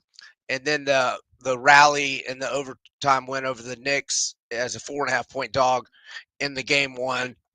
And Indiana in its last 14 as an underdog, they're 10-4, not only against the spread, but they've won outright. And they're 10-4 both straight up and against the spread last 14. As an underdog, I think OKC probably wins tonight, but I think they win by, I don't know, 4 or 5 points. B, at what point did you get OKC at the minus at the like right around the 110 number? Because that had to be early, right? Because they came out minus 700 as soon as the matchup was set, right? Yeah, because I had the T-Wolves 17 to 1, and I had the Pacers who were ahead in the Cavs series. I mean, I'm not looking at the timestamp on it right now, but I think I took OKC like when it was 2-2 with Denver, maybe. Does that sound right? Because it's just in my mind, I was like, all right, I got T-Wolves and I got Pacers. Pacers are getting to the East Finals, and T-Wolves were looking great to get to the West Finals. I was like, let me grab some OKC now, because if they survive this Denver series, they're going to become really chalky. So it was just kind of trying to monetize the long shot tickets that I had that weren't necessarily going to win it all, but were looking really good for the conference finals. Oh, man, that's really smart. So you got those basically round 2. Yeah. In the semifinals of the conference, yes. Okay. Perfect. God, that's kind of your thing, Man, that's too. really smart. Well, that's kind of Like how hedging the long that's shots, kind of like how you operate too. Yeah. B. Like that's kind of your. I just over the years, that seems like that's how you keep yourself safe. Yeah, like when I bet those like 21, I mean, obviously not quite 21. It's 12 and 15 with the Pacers, but when I bet those like 25 or 35 to 1. The thought process is just get close, and then I can make a profit off it. Now, obviously, with the Gators, when I bet in December 35 to 1, once it became March, I was like, I'm not really looking to hedge this. I mean, I did do a couple of hedges. Like I'm trying to remember. Like I had grabbed Duke a little bit. Just small little ones that obviously took away from my 35-1 profit a little bit. But I was trying to kind of monetize that a little, but not nearly as much because I thought that was a 35-1 that had a great chance to win. Whereas these others, I'm normally not thinking that. Go ahead. No, we got some futures, and one in particular caught my eye. But for college football. Yeah, for college football with the early line game of the years. Some look like flat out mistakes. Yeah. Yeah. That's the beauty of these. That's why you love to have them out early. I could be missing something, but the first one, Bama laying the 7 against South Carolina, struck 7.5. 7 in the hook. Struck me as a little odd. Doesn't that seem a little rich for you? Especially, and I get the seller's hype, but South Carolina's roster is pretty good, in my opinion. I've been saying that for a couple months now. I like South Carolina outside of sellers anyway. Yeah, I think Alabama's overvalued on a lot of these. Interesting. Yeah, so I agree with you on South Carolina, plus 7.5 there. Now, they did lose some studs up front on the D-line, but they got Dylan Stewart back, the freshman, who could be an All-American. Their secondary is going to be strong. I love Sellers. They hit the portal pretty good. I think South Carolina's good. They always have a good home advantage, but it's really, and I'm guessing, I'm not trying to you just said some pro South Carolina stuff, but for me, it's more, I just think Bama's overvalued. I mean, we haven't seen Ty Simpson. I know he was highly recruited, but you gotta show me. And we did see them get killed by Oklahoma when they were in, pretty must-win mode to make the playoff, with still a veteran team with tons of Saban leftovers and a veteran quarterback. And then the Michigan JV squad just dominating them. Late second quarter, Alabama had more turnovers than total yards. It just, to me, was like, okay, the old Alabama from 17 years ago is gone. It's just gone. And they just seem overvalued on a lot of these. I like LSU plus 6.5 at Bama. But really, I'm trying to find some more of those. I know I like Auburn plus 7.5 at home against Bama. I get Hugh Freeze is on the hot seat, and their win total is low. I kind of think Auburn's gonna be good. Think they'll be all right this year? If the quarterback, why am I blanking on the OU transfer's name? Jackson Arnold. Yeah. If he's good, they got good wide receivers. And look, they've gone 1-3 in one possession games in each of Freeze's first season. So they were a lot closer. You remember they could have beaten Georgia his first year at home, should have beaten Alabama his first year at home. I think Auburn recruited well. I think Auburn's roster is very good if they get good quarterback play, but that's a big if. But yeah, I like going against Alabama with Auburn plus 7.5 there. I think that's a game Auburn very well could win. I mean, they're always dangerous to win outright against Bama at home. That's so far away, man. You got huge stones. Next week, B. I'm not betting. I don't have a DraftKings account. I want to get a couple of win totals in the Big Ten. So I'm going to give you 3, okay? Iowa, Minnesota, and Washington. Iowa, Minnesota, and Washington. I got this, by the way, but I will have access to Phil Steele digitally on Saturday, or I think it was June 7th. Oh, you VIP, you. Yeah. Well, I pay for the VIP. That's my guy. I order them. You get the magazine a little early, and you're paying $5 extra to be able to look at it digitally for 3 weeks before the magazine comes. So yeah, $5 for you. That's a 231 total tonight, man. All right, B. I'll talk to you. All right, we'll see you guys. Thanks, buddy. That's our guy, Brian Edwards, Major Wager. Coming up next, we're going to get into Michael Bruntz. I'm Ravi Lulla. I'm Kenny Bell. We're here from Hurrdat Sports. Don't worry, Metro Transit has you covered right here on the ballpark bus. Gonna run from right here down by the stadium, north of downtown, all the way up to Dodge Street, making a circle to drop you off wherever you need to go. Oh, beautiful. So what's it cost? It is free. It runs every 10 minutes, and it'll run almost all day until an hour after the last game. Or Kenny, if you're like me, you don't want to deal with driving downtown at all, Metro Transit has you covered there too. You can park out at West Roads for free and get a ride downtown through Orbit. That's right. They added an extra Orbit stop at 10th and Capitol, only $1.25. Fills up after the game, quick, nice service, right back out to West Roads. $250 round trip, can't beat it. And free parking? You kidding me? Plan your trip or track your bus at myride.ometro.com. Or download the MyRide OMA app.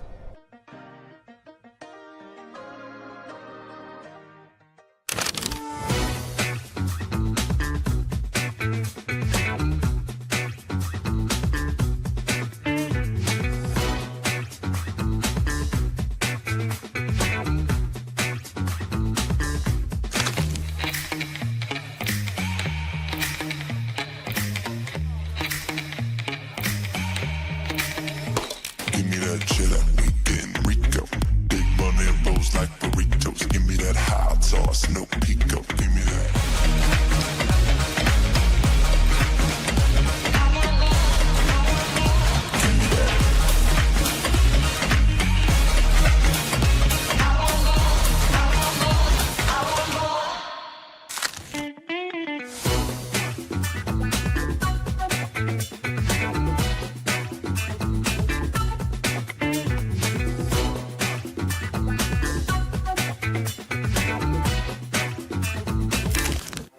Aspirations can drive us. Sometimes a simple gesture is what fuels the pursuit of a dream. When it's time to make your dream a reality, we are here to help.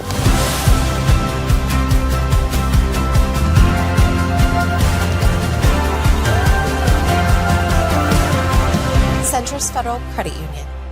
We are where you are.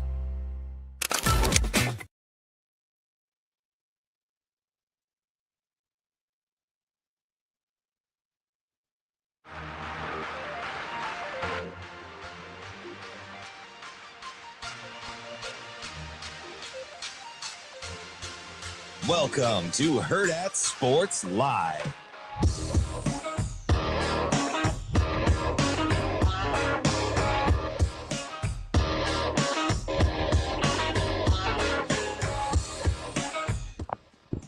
We're back here on Hurrdat Sports Live, presented by Centris Federal Credit Union. That's DB. I'm Ravi Lulla here at Hurrdat Sports Bar and Grill. We are joined now by Michael Bruntz of Husker 24/7. Bruntz, how are you this morning? Not bad. What's up? I'm extending an olive branch, Bruntz. I know last week I ruffled your feather with the Manning thing. Or with No, Elway. I have also thrown Peyton Manning into that overrated category as well. Look but at his face. for vastly different reasons. We're on this conversation, Bruntz, about this is on Sports Talk Radio yesterday on one of the shows on ESPN. I was in my car, and they were talking about transitioning in the NBA and what's going on with Cat and some of these guys like Brunson, and do you want to play with them? And James Harden's going to get paid. Do you want to play with him? And kind of these perpetually unhappy just people, you know? like, what are you getting with the Giannis sweepstakes? Did he run Budenholzer out? Does he going to have certain demands? And he said, when you just think great players of all time that you never have any issues with, they're good with their coach, there's no leaks, nothing comes out. He referenced Curry as like one of the greatest players of all time, where you just think, you get the sense guys enjoy playing with him. There's never any drama. He rides with the coach. So we were going through this list across sports of guys that you had put in that category that were elite at what they do. Elite at what they do, that you just didn't hear a peep about. And I think the list is way smaller than like just at first blush. Because even guys like Jordan or Brady or Kobe, certainly LeBron, Barry Bonds was hard to get. Like, there are these guys that they just don't. They're just not low maintenance. Ravi threw in Manning as a guy, and I agree with the leadership and Like the how his no teammates feel about drama, him. how his teammates feel about him. But he's probably a step below. But do you Steph. put him on Curry's level? Or do you have a guy? Yeah, do you have a suggestion? Like an elite guy who doesn't cause problems. That is kind of beloved. Tim Duncan was one that came to mind. Yeah, Tim Duncan's a good one. Yeah, that was one I was thinking of. I'm trying to think of baseball who would be. It's hard. Baseball's kind of hard. It's a different deal. You know, Trout doesn't win enough, but you Does- don't hear a peep. He didn't win a ton, but like as Pujols, is he a guy like that? Like, was he a guy that was? I never. No real. Were there any select? Well, At the Pujols end, had the at the very- age. He had the age Oh, thing. yeah. Yeah. You don't hear anything about Curry. No. It's hard. Yeah. The QB1A says Ortiz, but Ortiz had the steroid allegations. Yeah. Yeah. And Ortiz isn't on Curry's level. No, he's not. I love Ortiz. Like I love Ortiz, but I mean, I wasted the next 22 minutes of my drive home, Bruntz, trying to put somebody else in that category, and it's tough. Yeah. Yeah, that is tough. I mean, somebody said Griffey, but Griffey didn't win enough. No. At all, really. And he was kind of when he got to Cincinnati, didn't it get a little dicey there? Yeah, Griffey gets a pass.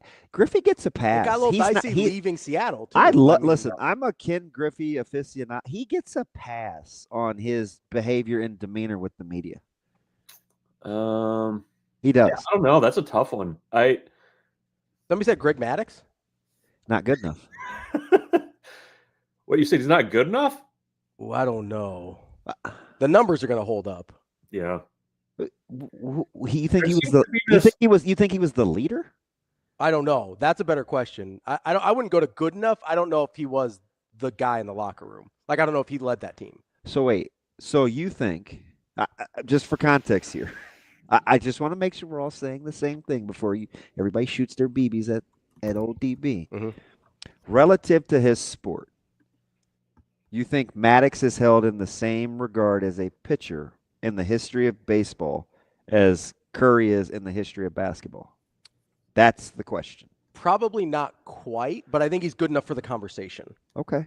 I like. Yeah, I don't think he's Bruntz, quite. I'm a big clarity guy. I don't think he's quite. Like, I would probably put him in the same like Manning category, where like incredible, elite, good enough for the conversation. To me, not Curry, but again, I just don't know how many of his peers. I don't know. What do you think? I can think of guys but they didn't win at a high enough level, like by themselves. You know, like baseball's hard for that. It Baseball's is really hard for that. That's why I was surprised you went to that as the sport.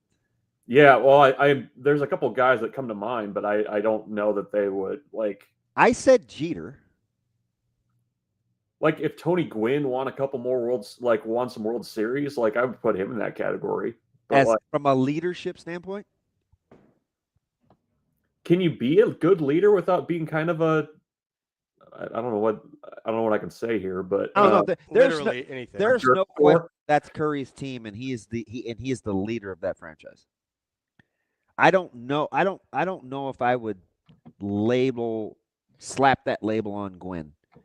Best player. But he wasn't one of those guys. And you get into that era with the media coverage, I think it's different. Well, it's harder. That was, I mean, because Gwynn was notoriously not a talker. Does Curry even like nowadays? Like I'm not NBA. I'm a little lost on, but does Curry even get the coverage nowadays? Like, is that still like, I know it was kind of hot and heavy for a while there, but yeah, I think so too. I think his teammate keeps him current. And I think the fact that they're always close keeps him current. Got it. That makes sense. Wow. But he gets less than some people because there is no drama too. Like there are people he's definitely not interesting. There's people that get more, to your point, but part of the reason he doesn't is because you just don't have a lot there in terms of things that get clicks or views or whatever. Yeah. Small market team. Small market team too. This is like Just those plucky underdogs. So in San David dropped Francisco. Gretzky. That's the fourth Gretzky reference I've got. I've got 3 Gretzky texts. A lot of people have gone Gretzky. But I know there was some drama in LA. Maybe Edmonton Gretzky? If you want to like segment it up a little bit. He was beloved. You know? boy. He was beloved. Bruntz, do you agree with this? And Corey's usually on point here. He says, I think Maddox might be the highest regarded among his peers of his generation. Randy Johnson as well. Both ahead of Clemens amongst their peers. I don't know about that, but I've got one I think he's clearly missing out on. I have no data or sources to back it up. Corey, it is an interesting discussion. I think Pedro Martinez belongs in that In terms of respected by peers? Yes. Yes, for sure. I thought you were talking about in this conversation. I was like, there was some drama with Pedro. No, Pedro was a certifiable monster. Yeah, for sure. I think there are people who played in that era, like look at Pedro differently. Do you think people think Maddox was the best pitcher of his generation? They should. Here, I was just curious. Do you guys know who won the most games in the 90s? I'm gonna guess Maddox. You know the others? So I actually like this, Bruntz. The first 4 I think you can get to. After that, it gets a little dicey. I'm sure. Is Maddox 1? Yes. Clemens is 3. He's 4. I was gonna say 4. Okay. Randy Johnson. Randy Johnson is 4. Is Glavine 2? Yes. Yeah. Greg Wow. Maddox won 176 games with a 2.54 ERA. He won 176 and 88 in the 90s in the steroid era. Hey, what's his hardware? The 3 Cy Youngs? 4 Cy Youngs, Hall of Fame, 8-time All-Star, 18-time Gold Glove, and led the league in ERA 4 times. Do you know what's funny? Because I'm a hater.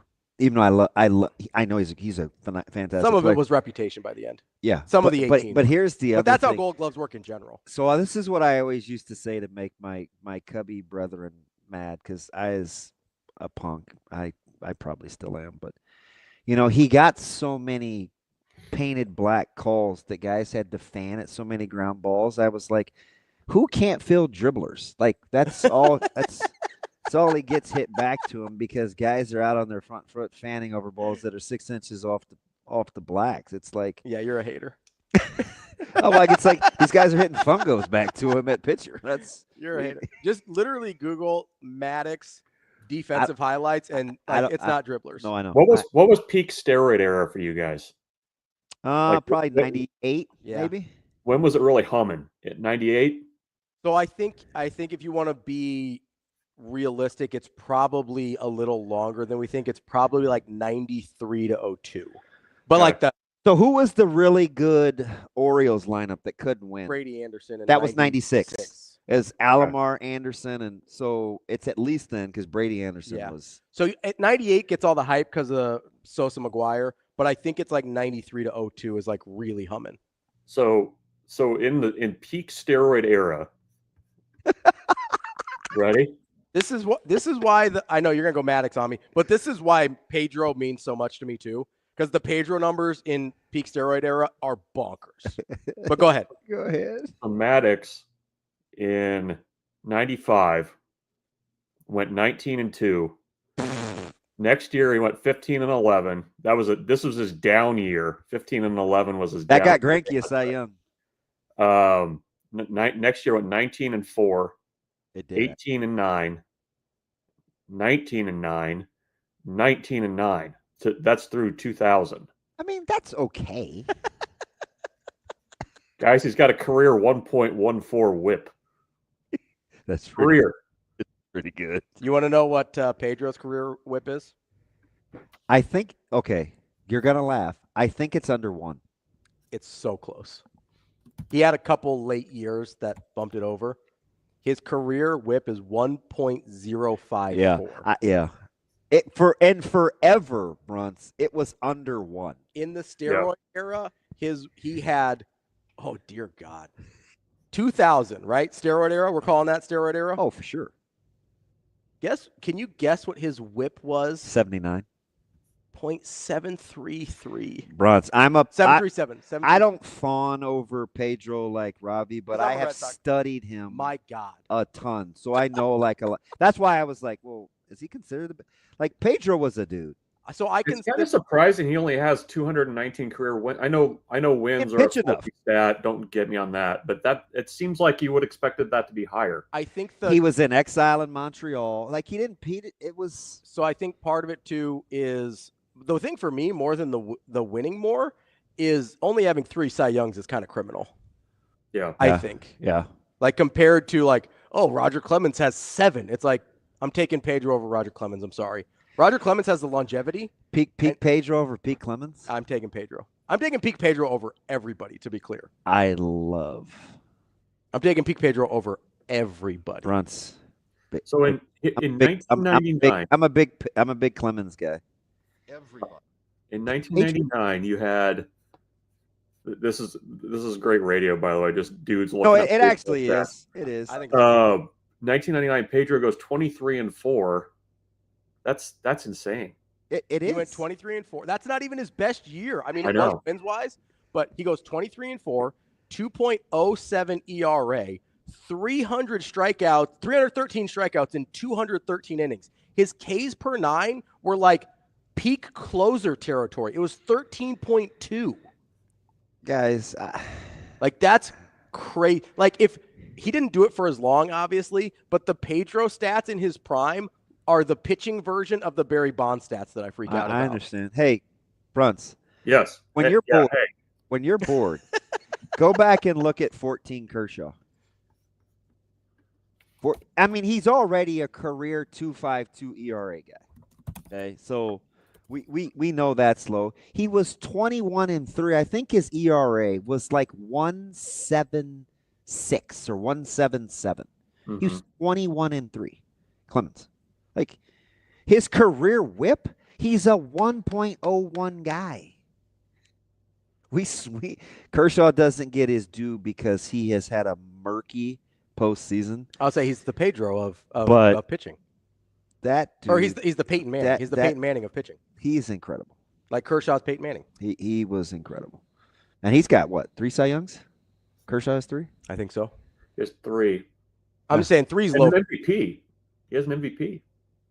Oh, wait, he will age incredibly well. He will. The numbers will hold up. I will say I do like the arrows are different. I was telling Shafe last week, Bruntz, every time I watch him pitch, I think he's going to break, though. Kershaw? Yeah. Like Yeah. they snap a calf or... He's 7 wins shy of Pedro right now. It's a shame that nobody's going to get to... These guys got to pitch... Yeah, I mean, 300, you're just not getting there. Nobody's getting 300 anymore. Just not getting there. But pitching in baseball is going to have a whole new set of criteria. Yeah. Because the strikeout numbers won't be there because you're not getting enough innings. They'll be closer than the win numbers. But, I mean, you're going to have a struggle getting to 200 wins for guys. Well, these guys are putting Maddox in the top 3 of all time. I think Maddox is better than you give him credit for. No, you don't know what kind of credit I'm giving it. He's a great pitcher. He is. Although he does fit into the category of like guys that are not physically dominating that we're talking about, like Steph and Peyton and those type of guys. Yeah. Bruntz, I have some questions. They're actually portable and relatable to this week. Are you ready? Ready? Yep. Mm-hmm. So, obviously, it's by design with the 7-on-7 and the huddle stuff and guys that are going to be on campus. How soon or how do you gauge or how do you know what kind of shot in the arm it is for their kind of creativity for what they're trying to pull off with kind of this newfangled recruiting tactics and being hosts for events like this? When will you benefit of that? It's hard. It's harder now because, I mean, I think if you look big picture, like this weekend is obviously about setting the table for like 2 years down the road. You know, like that's the tough part. Like the guys that are going to be coming in for the 7-on-7 tournament, they're 27 recruits and 28 recruits. Like you're kind of sowing the seeds now. And, you know, the other part of it though is too, it's a little bit about buzz. I mean, you're going to have, double-digit official visitors in Lincoln this weekend.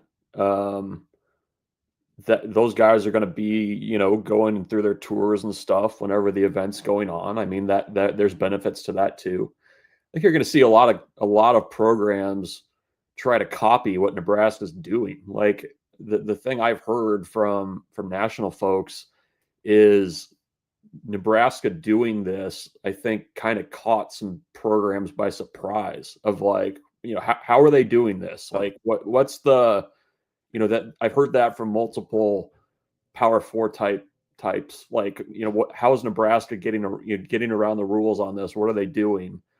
And so I think you're going to see some copycats next year for sure. Like I have zero doubt about that. But Nebraska is going to get the first kind of move on this to show what they've got and how to run an event like this. And it's just about getting kids to Lincoln. I mean, that's, you want to get them in the facilities. It's a camp setup, so they're going to be around the coaches and there's going to be some coaching and stuff going on in the morning. So it's Nebraska kind of trying to be on the forefront of something. And I think that's another thing I think you can kind of take away from this. Like Nebraska's kind of the first mover on something like this. It's a big deal. They're leveraging those connections with Adidas, which are still very strong in the 7-on-7 world. So, I think that's kind of the big picture takeaway from all this is, Nebraska's kind of trying to set itself up for some success on the trail a little bit down the road too, with a lot of these kids that are going to be in town. So, Bruntz, what are the rules around this exactly? Because I was also a little surprised because I didn't think this was something that was typically allowed. Like, do you know how Nebraska's getting this through the door without like skirting any rules? It's a camp. They're just calling it a camp, and it is a camp. Like there's stuff throughout the day, but in the morning it's going to be kind of a camp type setup. I mean, there has to be like an educational coaching type component to it, and that's baked into the day. And you're also having the tournament kind of be part of that as well. So they're not really like getting around it. It's just, they're going to have their coaches coaching. They're going to be working with kids. There's going to be the kind of standard testing, checking in type stuff that you see at camps, and that's how they're doing it. So when you kind of put it that way, it's kind of like, oh, well, why wouldn't you do something like this? It's just a matter of being organized enough to set something up like this in the summer, because it's not kind of national 7-on-7 season right now. So you kind of had to have your ducks in a row to get all that and make that happen. Bruntz, when you're taking a look at kind of how they're, because a lot of times what happens is you'll get some linemen that'll tag along and, or they'll travel with a team out of support, allegedly. That stuff's strategically by design too, for just to get bodies on campus. So when I asked the original question of kind of like, how soon do you think it would pay dividends? Are there guys that you could see, or guys that you see like, hey, I'm going to get up there for this, and then they know, like once they get them up there, like pretty much it's the point of no return, right? I mean, because that's kind of how Nebraska's recruiting philosophy is once you show that you're interested in them. Yeah, I mean, I think that's part of it. Just getting guys there, and it's, to your point, I think there's also some clarity for Nebraska in some ways, where if a kid's going to take the time to come to your school, which is not easy to get to for a lot of kids, that there's some interest there. Yep. I think you're right that, Nebraska can get a kind of a sense of how serious a kid is about, what you're telling him and that kind of thing. So yeah, I think there's a piece of that as well, for sure. And, it's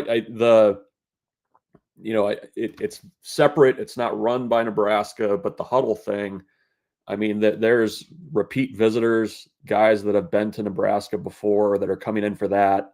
We're going to be in town. Sure, they're probably going to find a way to make their way over to campus somehow, during their stay in Lincoln. So, I think there's also kind of the mutual attraction there of like, yeah, I can go to this event, but also, yeah, I've been to Lincoln before, and it's another opportunity to get around the coaches. Bruntz, is there anything that you're looking at in terms of this weekend that you think we can take away, or is it all just kind of like sowing seeds for the future, like kind of just planting, watering? Do you think we're getting anything immediate from this, kind of to the other side of DB's question?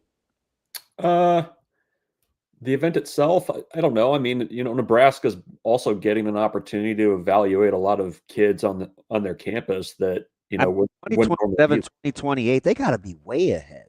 Yeah. So, right? Well, and it's not just, okay, sorry to cut you off, but like there's a lot of guys here that aren't highly touted stars too, right? That they might get eyes on. Yeah. I mean, that's all part of it. I mean, there's going to be a lot of skill talent in Lincoln on Friday. And, this is a staff that very much values their own evaluations. They like to,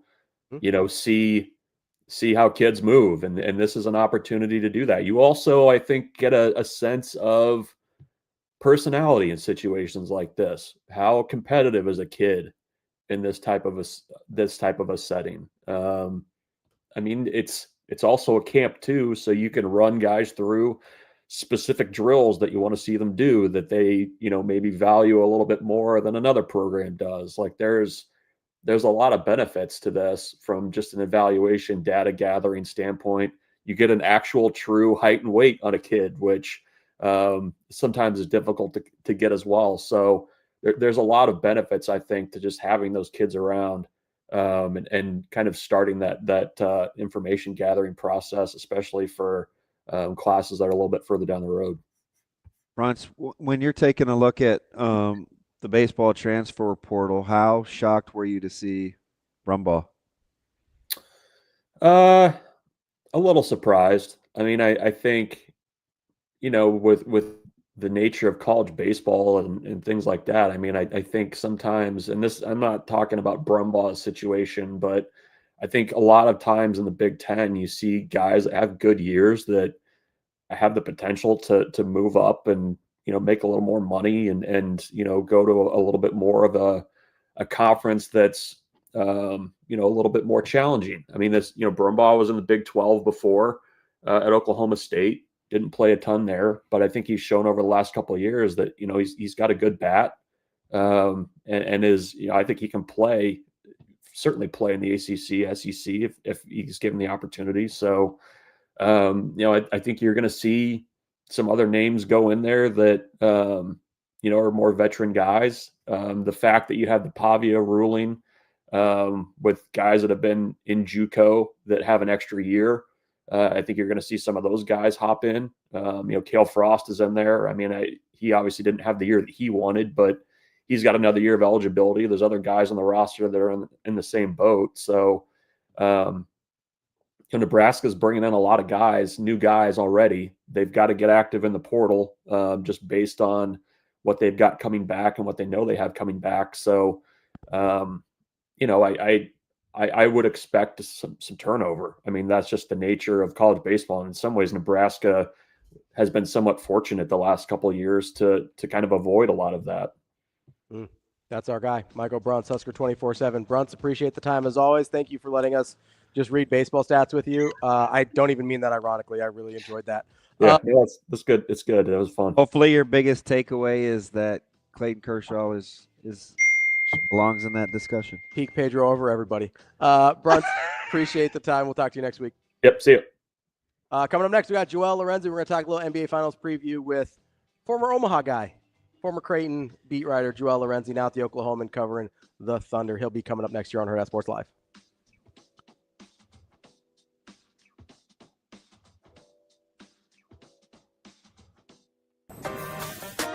I'm Ravi Lulla. I'm Kenny Bell. We're here from Hurrdat Sports. Don't worry, Metro Transit has you covered right here on the ballpark bus. Gonna run from right here down by the stadium, north of downtown, all the way up to Dodge Street, making a circle to drop you off wherever you need to go. Oh, beautiful. So what's it cost? It is free. It runs every 10 minutes, and it'll run almost all day until an hour after the last game. Or Kenny, if you're like me, you don't want to deal with driving downtown at all, Metro Transit has you covered there too. You can park out at West Roads for free and get a ride downtown through Orbit. That's right. They added an extra Orbit stop at 10th and Capitol. Only $1.25.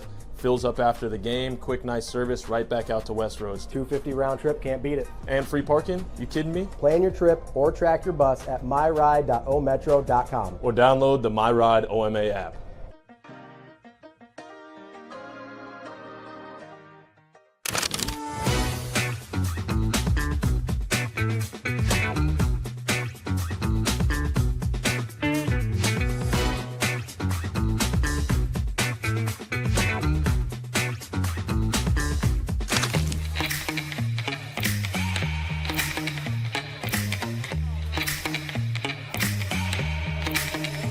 Give me that cheddar, we getting Rico. Big money rolls like burritos. Give me that hot sauce, no pico. Give me that.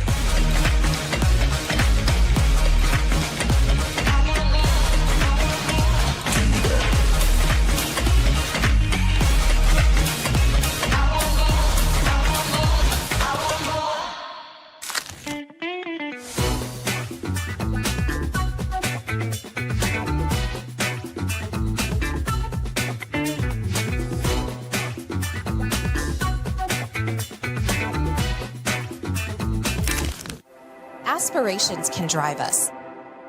Sometimes a simple gesture is what fuels the pursuit of a dream. When it's time to make your dream a reality, we are here to help.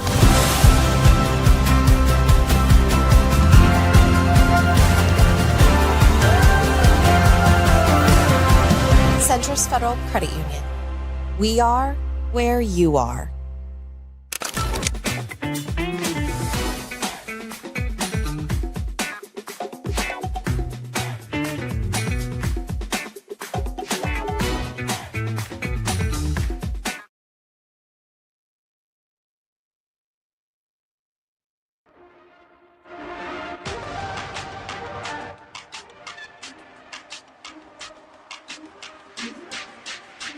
You're listening to Hurrdat Sports Live.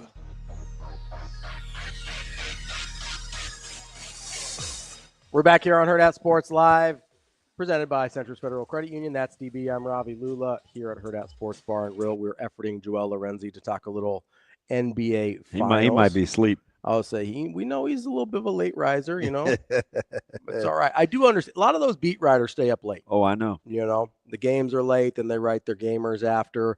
So, I mean, a couple of our group chat buddies are in that same category, although I appreciate D. Marinas rising early for us the other day. Rising up.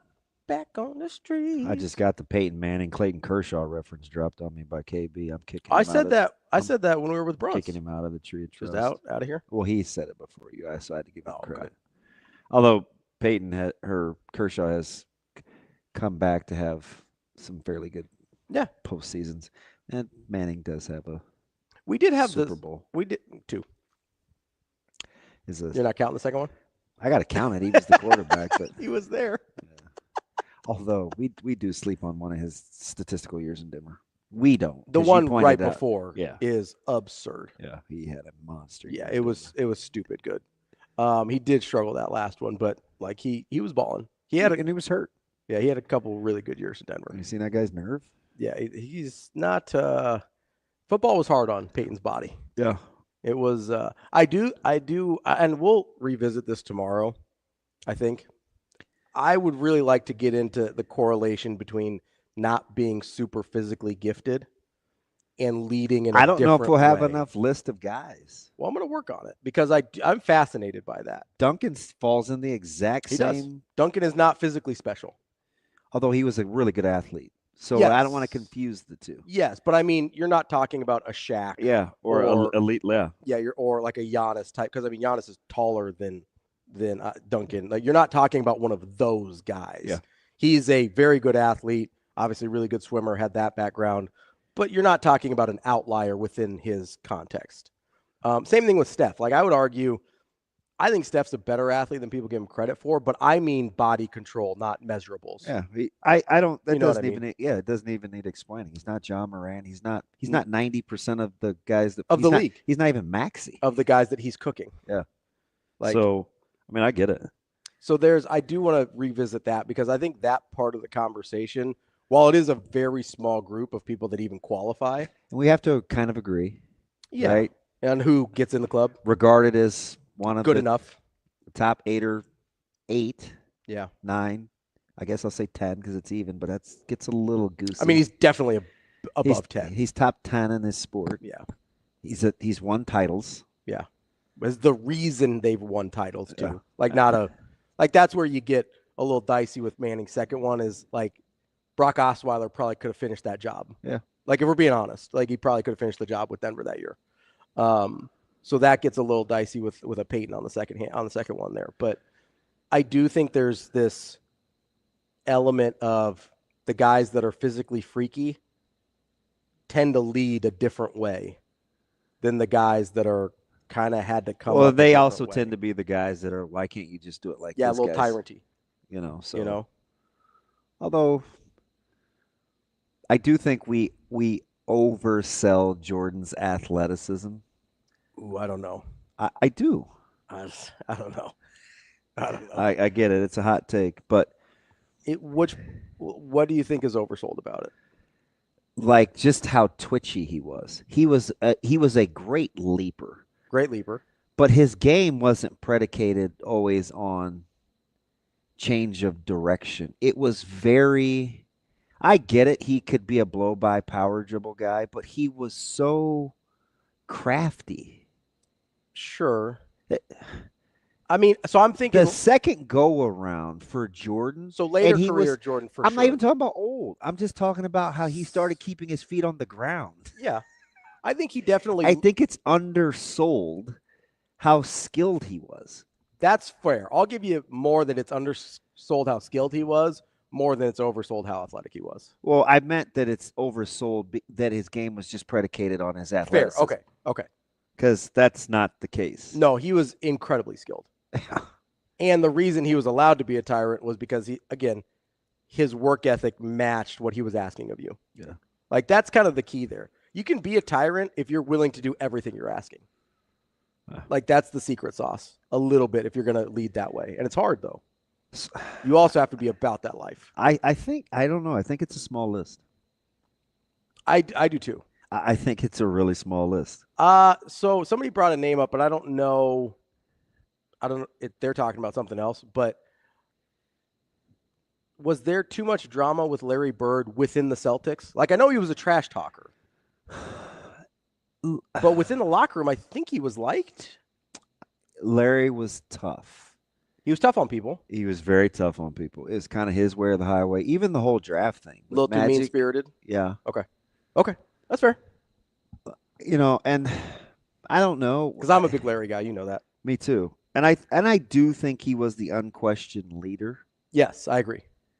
But he was the temperature of that locker room. I mean, Larry's kind of out there.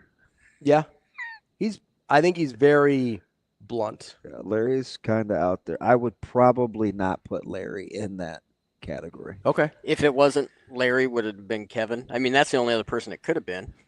With that team, a leader for that team. With that team, I think the understatesman was Robert Parrish. I just look at the documentaries. Gotcha. Because I watched the Celtics, like just kind of the backbones of those teams. Like Larry was the face. Oh, Larry was, yeah. But the locker room temperament and stuff were set by steady Eddie guys like Parrish. Like they didn't want to get rid of him. Yeah. No, he was a big part of that run. The thing that always bugs me with Jordan is kind of what it does with Kobe is Kobe's skill was better than his athleticism. And he was a tremendous dunker when he wanted to. Yeah, but Kobe was a good athlete. He was a much better player with his feet on the ground. He was. I think Jordan is a much better player with his feet on the ground. Jordan was a better athlete than Kobe, I think. I don't know, You don't think so? It's tough. I think he was slightly. I think Jordan had slightly more physical skills, but Kobe was good with both hands long before Jordan. Okay. Like ball handling? Yeah. Jordan wasn't really what I would call. No, in that era you didn't have to be either. But So as part he of it. got older, He got better. Jordan could go left. Yeah. Yeah. I mean, he wasn't Drexler, but I don't want to give the hyperbole to the other side, but yeah, I don't know. It's hard to say. Well, we overrate a guy that could play, professional baseball, but he was high. I mean that more, and he's just highly skilled. Oh, I agree. And Kobe was highly skilled. I do think kind of with because we do this sometimes when we look at old tape, and I know that we don't think of Jordan as an older player now, but like he started his career 40 years ago. Like he's starting to fall into some of those categories of like the game looked differently when he played. Yeah. And to a guy in the 90s, like he's as far away now as a guy that started his career in the 50s, right? So like we're talking about like the game having some shifts here. So I do think it matters when you look at guys and you go, okay, what was the rest of the skill level around them at the time? Because a lot of times it rises up together as a sport. And so when I look at Jordan, like, oh, he couldn't go left or he didn't have the handle of some of these other guys now, it's like, yeah, that's really not how the game was played. Like his skill level compared to his contemporaries was really, really high. Yeah. And I think obviously it would translate today still, but I also think it would look differently today because of how he would have come up. You know what I mean? Okay, Jordan was definitely more athletic than Kobe. I could be being a stickler. You're messing with me a little bit with the definitely thing. Yeah. Because Kobe was explosive. He was very explosive. And you could make the case body control was very similar, which I count as athleticism. I do too. That's why I say Steph's I don't know about definitely.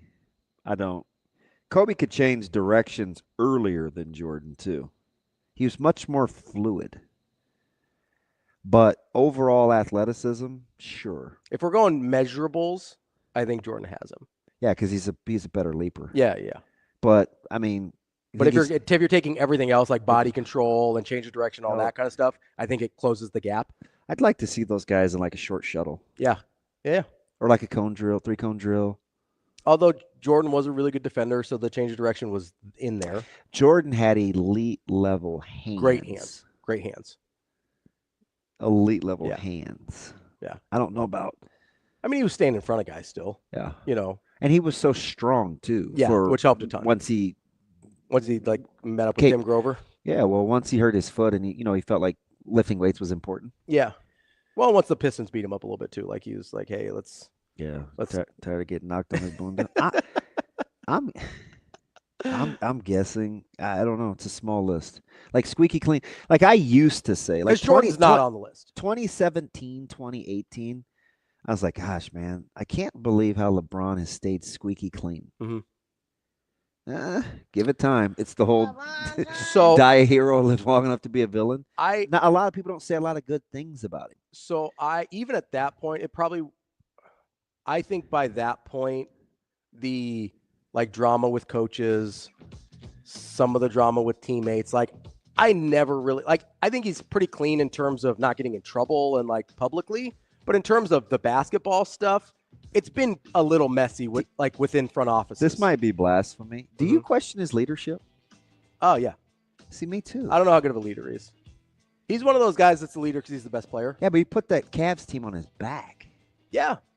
But, I mean, look at what was the other option? Yeah. Kyrie Irving's not leading that team. I think baseball is going to be the hardest to find the comp, even though I do like the Jeter talk. I don't put Jeter in that. To me, Jeter's not in the same category as Steph. I think it's blasphemy to think that Jeter isn't a top 5-6 shortstop of all time. Yeah, I don't think he is time. either. Yeah, he is. But, okay, so are we doing positionally or? Yes, top shortstop. Oh, you're talking about play. Oh, because Curry's Steph's a player. Yeah. So that's where I'll give you that. That's where I was not sure. Fair. I think Jeter's definitely good enough to have the conversation about him. I don't think he's as good as Curry. It's going to be hard to find a comp. It is. It's pretty rough. Duncan might be the closest, and he's clearly a step below Curry. Got to be outside of hoops. I don't know, man. Let's talk to Anthony Stabile, see if we got anything about horses. We'll get to Big A coming up next. All right, here with Isaac Jensen. Isaac, run down on your recruitment here. One, you took an official visit to Iowa State. Let's start there. How'd that go, and what did you like the most about your visit there? It was great. My family loved it. I loved it. And the thing I like the most is just spending time with the tight ends and seeing what it's like a weekend in their shoes and seeing if I'll fit in, and that's the way I felt. A lot of Iowa State, I guess, attention to Nebraska this year. Does that kind of weigh in a little bit on your decision? I mean, teammates going to Iowa State. I mean, obviously it'd be pretty cool to play with Jet and AJ and live with them, but I'm just going to do what's best for me, and if it is, then it is, but if it's not, then I'm not going to put myself in a position to not succeed. Okay, next up for you as far as official visits are concerned, if I'm right, I think Missouri's next, right? Yeah. So what do you like about Missouri? What are you looking forward to there? Just the relationships with the coaches and the way they do stuff with their program, their culture is just, I feel like I fit in, and I got that feeling when I visited multiple times, so that's just, I'm looking to see what I saw at Iowa State.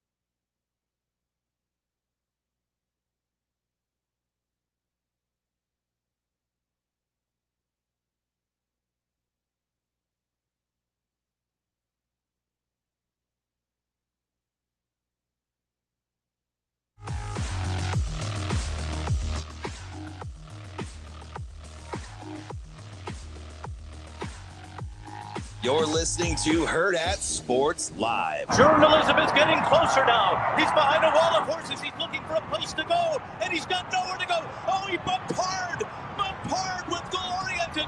In the meanwhile, Gosker's running the race of his life, and Sandman has entered the scene, and he has moved up on the far outside. Journalism is still running on. He's back into second. He might even win it. Here's the wire. Oh, my goodness.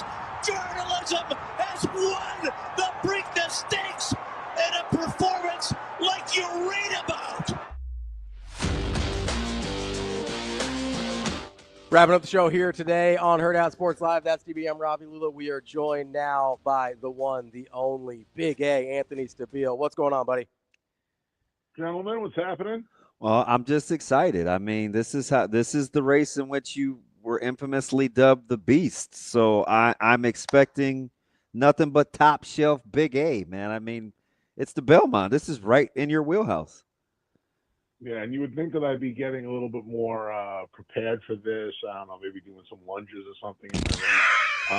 But instead I'm watching this women's tennis match because a buddy of mine called me, and we got plus 225 on I don't even know how to say a name. Swiatek over. Yeah, Swiatek. And so my partner is, and I love tennis. He is a tennis honk. Like, so whatever you want to know when you need a tennis match capped, ask this guy next to me.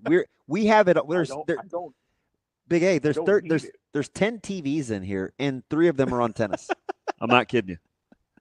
Yeah, I mean, I just don't need. I rather would have made a bet on the woman that looks a little like Rhea Ripley, but I apparently I got the other one. I don't even know what's going on at this point. It is what it is, though, buddy. So we just that's the most Big A thing that you've said since the last time you were on the show. If you don't love Rhea Ripley, you don't love anyone at this point in life. I can tell you that. So plus 225, that's pretty good, especially for a 2-time defending French Open champ. Come on.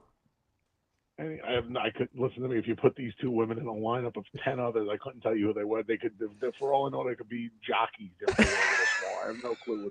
Little tall for jockeys, probably. Guy's tells me I'm getting 2 to 1. I'm taking 2 to 1, and I trust him. Somebody Ray. So. Ray. Well, you get more you every time I talk to you. It is fantastic. I'm a beast of the Belmont. My buddy Ray. We've been on a good run, buddy. We've been on a good run, picking winners. How about How about that call? Thanks for playing the call, by the way. I needed Gosger with my partner on the YouTube show for 32,000. We were live in the pick because remember when I came on? Yeah. I like that Pig River Thames. I don't even know where he is. He might be finishing now. Might be in the River Thames. I don't know. I bet 6'2", 6'9". God forbid I bet a 2'9". And then Andy and I were going over the ticket. That's my partner's name on Big Time with the Big A. He's my producer, and we were going over the ticket. He was like, because we hit the Pick 6 Derby day, didn't pay a lot of money, but he said, if we just add this horse, it only costs another $60, and he's, like you say, a separator. I was like, yeah, he's going to be 30-1 for $60. We're already the partnership's been doing really well. So we threw him in for $60, and the Pick 6 was paying $27,000, and the Pick 5 was paying $4,700. So yeah, journalism in one of the more impossible final 16ths of a mile of any race, let alone a Triple Crown race, cut me and Andy down for $3,200. It's great because Andy's somewhat new to this. He's only been around for like 5 years, and this just shows you like my mentality versus most people's mentality. We went to the Meadowlands, which is the biggest harness track in the country here, and we won $2,600. And he comes over, and he's got this big doofy smile on his face, and here he comes walking over. And he looks a little like Al Franken from Saturday Night Live. I've watched it. Yeah, that's a good pull. That's a good pull. Andy, right? You see, he's smart enough and doggone it, people like it. No, that was the other guy. That was. I'm good enough. I'm smart enough, and so in the the first one that I watched, I'm surprised he gets your humor as quick as he does, because you kind of even dial it down a little. Yeah, so that's gonna. Once we get some sponsorship money, it won't be dialed down anymore. I'm just checking everybody in right now. I believe. I guess I'm not afraid. This is my first rodeo, buddy. I This believe. is not my first rodeo. Yeah. I'll tell you one thing I wouldn't want to do. I would not want to be a tennis umpire because they either stand all game or they got to climb those 6 steps to the umpire chair. That's not happening at all. I just don't want my socks dirty, so I definitely would not be at the French Open. I'd be on some hard court. No, sir. I'd be at the U.S. Open. I just don't know how we have a major without electric line calling, but that's fine. There's the tennis snob right there. I'm just saying we're just looking at dots in the clay and being like, yeah, that's good. Cool. Rob, just leave it alone. I can't. Hey, you got money on this. You should care too. Yeah, I mean, listen, I'm very excited. I read something today that they're going to bring the balls and strikes, the challenge. Yeah, the auto they ump. implemented into get these home plate umpires and most horrifying individuals. and it's gotten worse. I'm a human error guy, and even I'm like, man, let's get rid of it. You can't take the bat out of his hands like that. When you're perfect like me, you don't want any mistakes to be made. So you want to try and get it done as quickly as possible. It's horrifying. If these guys aren't gambling, I'm not eating pizza. It's just it's horrible. It's horrible. Is this just a 4-horse race, or are you less than that? I am in the comfy confines of my home in Howard Beach, Queens, and you guys are somewhere in Omaha. Yeah. And in Nebraska, and it would be a little bit of an outrageous thing to say. I think sovereignty is going to win from me to you, but I think sovereignty is going to win from me. So by more than a couple lengths. So, and it's funny because I was talking to a few buddies about this the last few days, and everybody's like, they made journalism the morning line favorite, and I wasn't surprised by that. He's going to run on all 3. He ran in the Preakness. He had that remarkable performance in the Preakness. Here's the problem. And I don't remember if I said it on here or if I said it on another friend's racing podcast out in the Pacific Northwest. My biggest fear when betting sovereignty in the Derby was journalism turning for home and having an edge on him, and now sovereignty has to go and run him down. I kind of hoped that Junior Alvarado would move sovereignty a little earlier. My biggest nightmare came true, and he beat him a length and a half.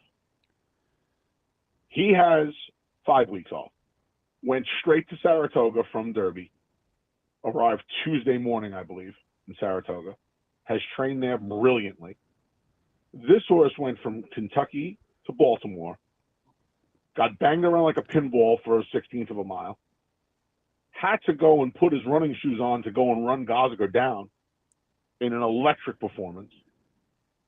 Now has to shift to Saratoga. Yeah.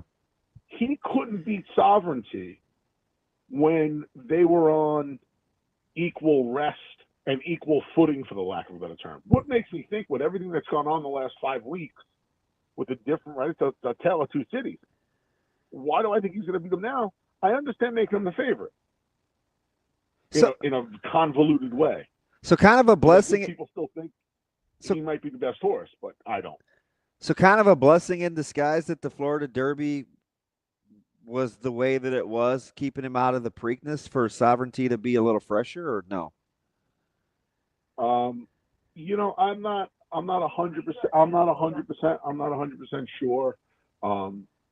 That Florida Derby was a little bit of a coming out party, even though Sovereignty got beat, because he's making up ground at a place like Gulfstream Park that it's just almost impossible to make up ground. And he did it twice this winter, which I think opened some eyes. And, you know, if those races were maybe somewhere else, he might have even been a bigger price. But I think in the Derby, I think people kind of took that into account and said, you know, he's beating him at a historic bias. Let's see how good he is. So, and like I said, he comes in now, and, you know, Saratoga has kind of been his home base for the last 5 weeks. He's training really well. He hasn't missed a beat. He's had 3 workouts. You know, that's a good sign. I just think he's ready. I hope he's 2-1. If he's 2-1, I'm going to make a really, really, really big bet on him. Okay, so where's the value? I'm pitching journalism. I feel like at this point it's just a little too much. His speed figures are kind of tailing off as well. I want the other horse that was third in the Derby, Baeza, who ran a bang-up race from post 19. He'll tactically have the edge on both journalism and Sovereignty. He will be in front of them when the field turns for home with a quarter of a mile to go, and they're going to have to run him down. I don't know if he's as good as those two. I think he has the makings of. And his mare is a really fun story. His mare is a mare named Puka. She was the mother of 2023 Kentucky Derby winner Mage, and she was the mother of last year's Belmont Stakes winner Dorna. This is only her 3rd foal. Wow. So she's looking to, yeah, right? It's unbelievable. Yeah, wow. Somebody tried, they were talking last night, somebody tried to compare it to something. It would almost be like, and I do not like these people at all. This would almost be like the Kelsey brothers. I can't stand the Kelsey brothers, as you would imagine. I just go away. I mean, really, just retire and go away. Enough with the Taylor Swift stuff too. But this is, you don't see this in horse racing. She's called, so if this horse wins, she becomes what's called a blue hen mare, and they're priceless essentially. So it's him. So I'm going to make a big 2-6. That's Sovereignty over Baeza. And Hill Road, Chad Brown has been really high on this horse since he took his training over after the Breeders' Cup last year. He was up against it. A little 2-6-1. Got 2-6-2-1. 2-1's the saver. Yes, sir. Okay, so what's the intrigue with Rodriguez? Why is that kind of some folks' dark horse? Well, it's Bob Baffert. Up until Sunday, he was the lone speed in the race. But a horse named Crudo, who was pretty impressive on the Pimlico on the Preakness undercard. He won a race called the Sir Barton, which was also just for 3-year-olds. It's almost like a not ready for prime time race for the 3-year-olds. Todd Fletcher's been high on him. He won by a city block in the undercard of the Preakness. He was really impressive. He has speed as well. So him and Rodriguez, Crudo's probably faster than Rodriguez. I'd be curious to see how that pace unfolds. Rodriguez has won 2 of his 5 starts. The 2 times he won, he's been on the lead. The 3 times he's been defeated, he's been forced to rate. He's probably going to be forced to rate because if Crudo wants to lead, he's faster. But Rodriguez is inside of him. So it's Hall of Fame rider Mike Smith, and it's a nice little chess match. It's Baffert and Mike Smith against Todd Fletcher and John Velasquez. I mean, you're talking about 4 of the most accomplished people literally in the history of the sport. I think if you polled, the experts, all 4 of them would be in at least the top 20 of their professions, perhaps top 10. So it's a very interesting chess match. It's almost like there's two races. How does the pace unfold? All right, now who's coming to get them? So it's going to be I'll tell you what, it's going to be a fun race. I also feel it's going to be a fun race. I think Sovereignty's going to run by them like they're tied to the 8 ball. So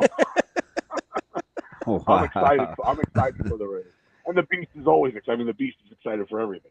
So okay, do you the field? It's the Belmont, right? You know the track. You know the number in the field. Is there some strength to that in terms of capping, like the numbers versus the track, or the smaller numbers in the track? Like, I'm trying to put 2 and 2 together. This is a little bit of a fake Belmont because it's 1.25 miles and it's at Saratoga. They're building Belmont Park as we speak. All kidding aside, I mean, the Beast stuff is fun and stuff, and you know, you gotta, if you don't hype, the game's about hyping opinion. If you don't hype yourself, nobody else is gonna do it. If I gotta rely on you two, I'm in a lot of trouble. So I'm the Beast of the Belmont. Oh no, that was a low. That was a joke. You guys are great. You guys we've been doing this for a long time, and especially with Damon. I mean, I have a blast. It's my favorite spot of the Triple Crown all the time. I love coming on with you guys. But the 1.5 miles of the Belmont is what makes it the test of the champion. That's what makes it special. So this becomes more of a real race is the wrong way to put it, but it's the first way that comes to mind. You know, a lot of horses that run in the Belmont Stakes, they're never going to run 1.5 miles again on the dirt. They're never going to be asked to do that because there aren't any races. You know, if they move over to the turf, that's a different story. There's a multitude of marathons on the grass. So the handicapping concepts that I use when the race is at Belmont and it's 1.5 miles are far different than this. I'll watch the Derby replay literally 30 times. And the Belmont winner is usually, the Derby usually gives you a key to the Belmont winner. Okay, there's nobody in here I want, or this is who I want. And the two horses that come to mind with that were Caprit in 2017 and Creator. I don't know if you and I were doing this in 2017. Yeah, we were. But we were, right? Yeah. I gave out Caprit. Caprit was the only horse, and this is why if the race was 1.5 miles, I would be tossing Baeza. But because the race is 1.25 miles, you don't want that big move ordinarily. Yeah, the like last Baeza quarter was running over horses at the end of the Derby. He was flying at those horses. They go another 1/8 of a mile, Baeza wins the Kentucky Derby. That's a fake move. Yeah. I want to see horses that are just like running through the wire, not losing ground, finishing up, not like a freight train, but just kind of like the caboose, just chugging along. Let me see, you're going to get 1.5 miles. So when you handicap this race, like you handicap the Derby, but now you have knowledge of most of these horses having run 1.25 miles or 1 mile and 3/16. So you have a little bit more data to process. In theory, on the whole, it makes it an easier race to handicap. For me, knowing the pedigree, watching the Kentucky Derby 1,000,000 times, and just having my process of handicapping the distance races, it takes my edge away, but it makes it easier for the public. Oh, 2-6-1. That's what we like. Big A, I'll let you out of here. 2-1, yes, sir. I'll let you out of here on this. If for some reason Sovereignty doesn't win, what happened to make that occur?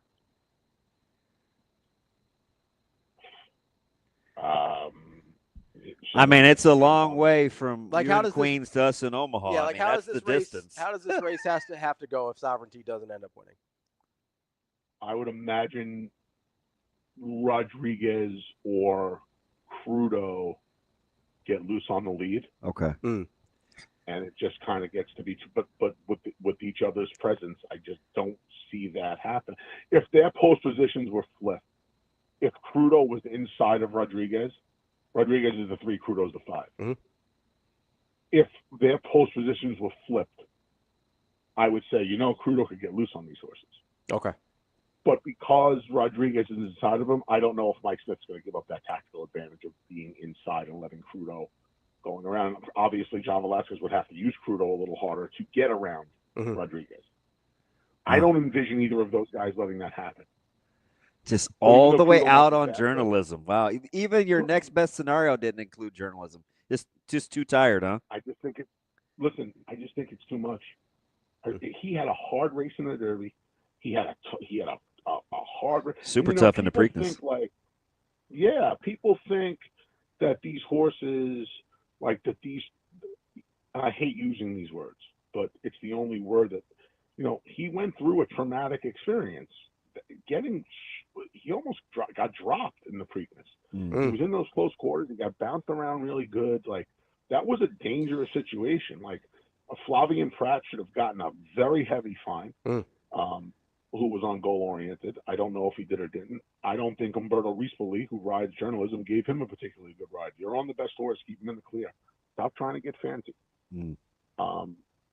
And I just think that all of that combined, and California to Kentucky, Kentucky to Baltimore, Baltimore to New York, trying to beat a horse that has already defeated him when they were on even rest, everything was the same. How does he beat him now? It's why it scares me, guys? It almost makes too much sense. If I beat you when I didn't have an advantage, why shouldn't I beat you when I have an advantage? Yeah. It would be like if we sat down to eat pizza and I was like, hey, I ate 2 cheesesteaks before I ate this pizza, and I still eat more pizza than you. The next time I don't eat the cheesesteaks. You're bringing a knife to a gunfight. I mean, now that's an analogy I can understand. Thank you. You know what I mean? Like, it doesn't make any sense to me. Yeah. No, that makes sense. Like, I'd let you in anyway, Big A, because I don't really like pizza, so for you. But you'll wipe the sauce off or some nonsense like that. And I promise you, if we sit down to have an eating contest, you ain't letting me win anything. There's only 2 people on this planet I've ever seen that could out-eat me, and they're both with God now. So, buddy, that knife to a gunfight, you're bringing a plastic knife, and I'm bringing Uzi. You are dead. Oh, what a walk-off by our guy, Big I A. appreciate you. I'm going to send you a message here either in the morning or Saturday morning. Yeah, listen, let's not be strangers either. Like, just this Triple Crown stuff. The big time with the Big A's exploding. I put the episode 2 dropped Tuesday. We already got 1,000 views. If you can go watch the big time with the Big A. It's on YouTube. Like and subscribe if you feel so inclined. We're having a lot of fun with it. I have some really good guests lined up. This thing's ready to explode. I've got some, there'll be some good news being announced in the next couple of weeks regarding the show, and I got to hold it for now. But yeah, things are going really, really well. So we'll support you however we can, and Swiatek's getting ready to tie this thing up one apiece. Buddy, so I got it on the TV. All right, buddy. I didn't know if you understood tennis. I was just going to tell you how they score. We're tied. Listen, I know how to score. Don't worry about that. I'm bringing my own with me this time. I ain't relying on Unclesville, Pennsylvania. Unclesville, Connecticut. I'll be at Mohegan Sun, by the way. I told you, leave the teacher look alone, buddy. I tried to tell you. I'm bringing Sam to the beach this time. I got to make sure things go the right way. All right, my man. No more leaving it up to Chan. Be well. All right, fellas. Be good. That's the Big A. Make sure you check out the Big Time with Big A on YouTube and support our friends and what they're doing. A little long today. That's all right. We'll be back tomorrow. That's DB. I'm Ravi Lulla. It's Hurrdat Sports Live.